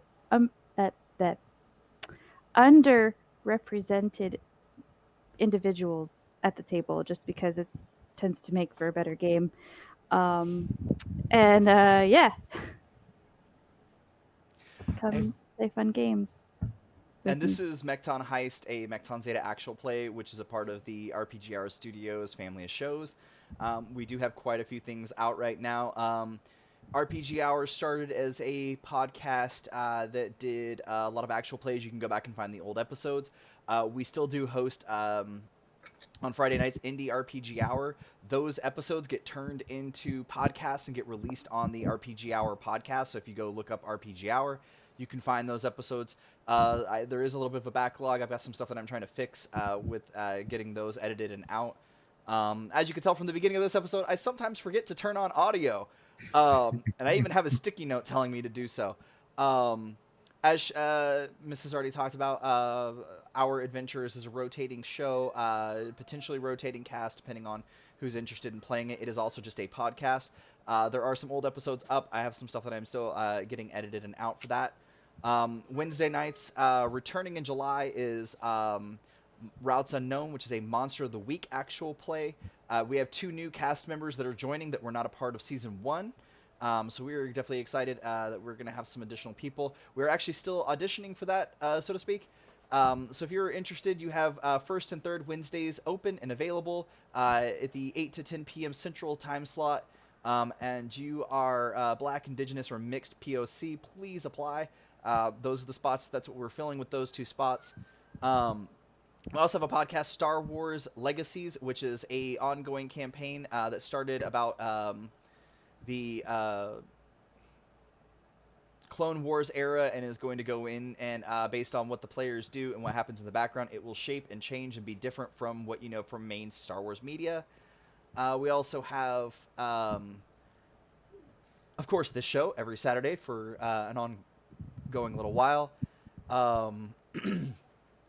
Oh, and Beacons of Kelestray, an affiliate show where I help do some of the producing on that. That is on Sundays over on twitch.tv, Eldritch Crow with 2 W's. I'm trying to think. Oh, and we are no longer using Discord. We are using Guilded. There's a lot of free features that are already included. You're not having to use additional software. There's schedulers and calendars and forums rather than just straight up posts. Gilded.gg youtube.com/RPG Hour Studios. It is over in our stream chat notes. If you're not in the stream chat and you're listening to this or watching this on YouTube, it'll be down below in the show notes. I feel like I'm forgetting something. We have a new show that is getting made and will be getting produced, polished, and put out. It's going to be a TTRPG game show. And Cinziak at Cinziak Beta on Twitter is going to be our show host. I am just going to produce. You won't even hear or see me at all for that show. Trying to tell people that I don't want to be on every single show and episode. I really, really don't. Somehow or another, I keep ending up on all of these different shows. It was not my intention, so but we are working on that. We're going to be producing episodes. The idea right now is that we're going to get people together and we're going to do one episode a month, and that we are going to record it, polish it, stream it on Twitch, and hopefully we can get everybody that was a part of that episode out there. We are going to be doing, if you are a mutual with RPG Hour on Twitter, priority goes to those folks with for the casting for the first couple seasons. And Black, Indigenous, and mixed POC get priority as well. So if you're a mutual and you're BIMPOC, you are top of the list if you want to be on one of those episodes. I feel like I'm forgetting something else. The prize. Oh, the prize is going to be a custom dice set made by Mrs. and a gift card of undetermined amount to an online store, something like Tabletop Loot or something. I feel like I am forgetting something. There's way too much going on. I don't know how I have a social life. I don't. At RPG Hour is the public Twitter account. At NB Mechapilot is my private Twitter account. So if you're interested in being on shows, at RPG Hour. If you want to hear me complain about my day job, which is pest control, at NB Mechapilot. I think that is it. So until the dice roll again.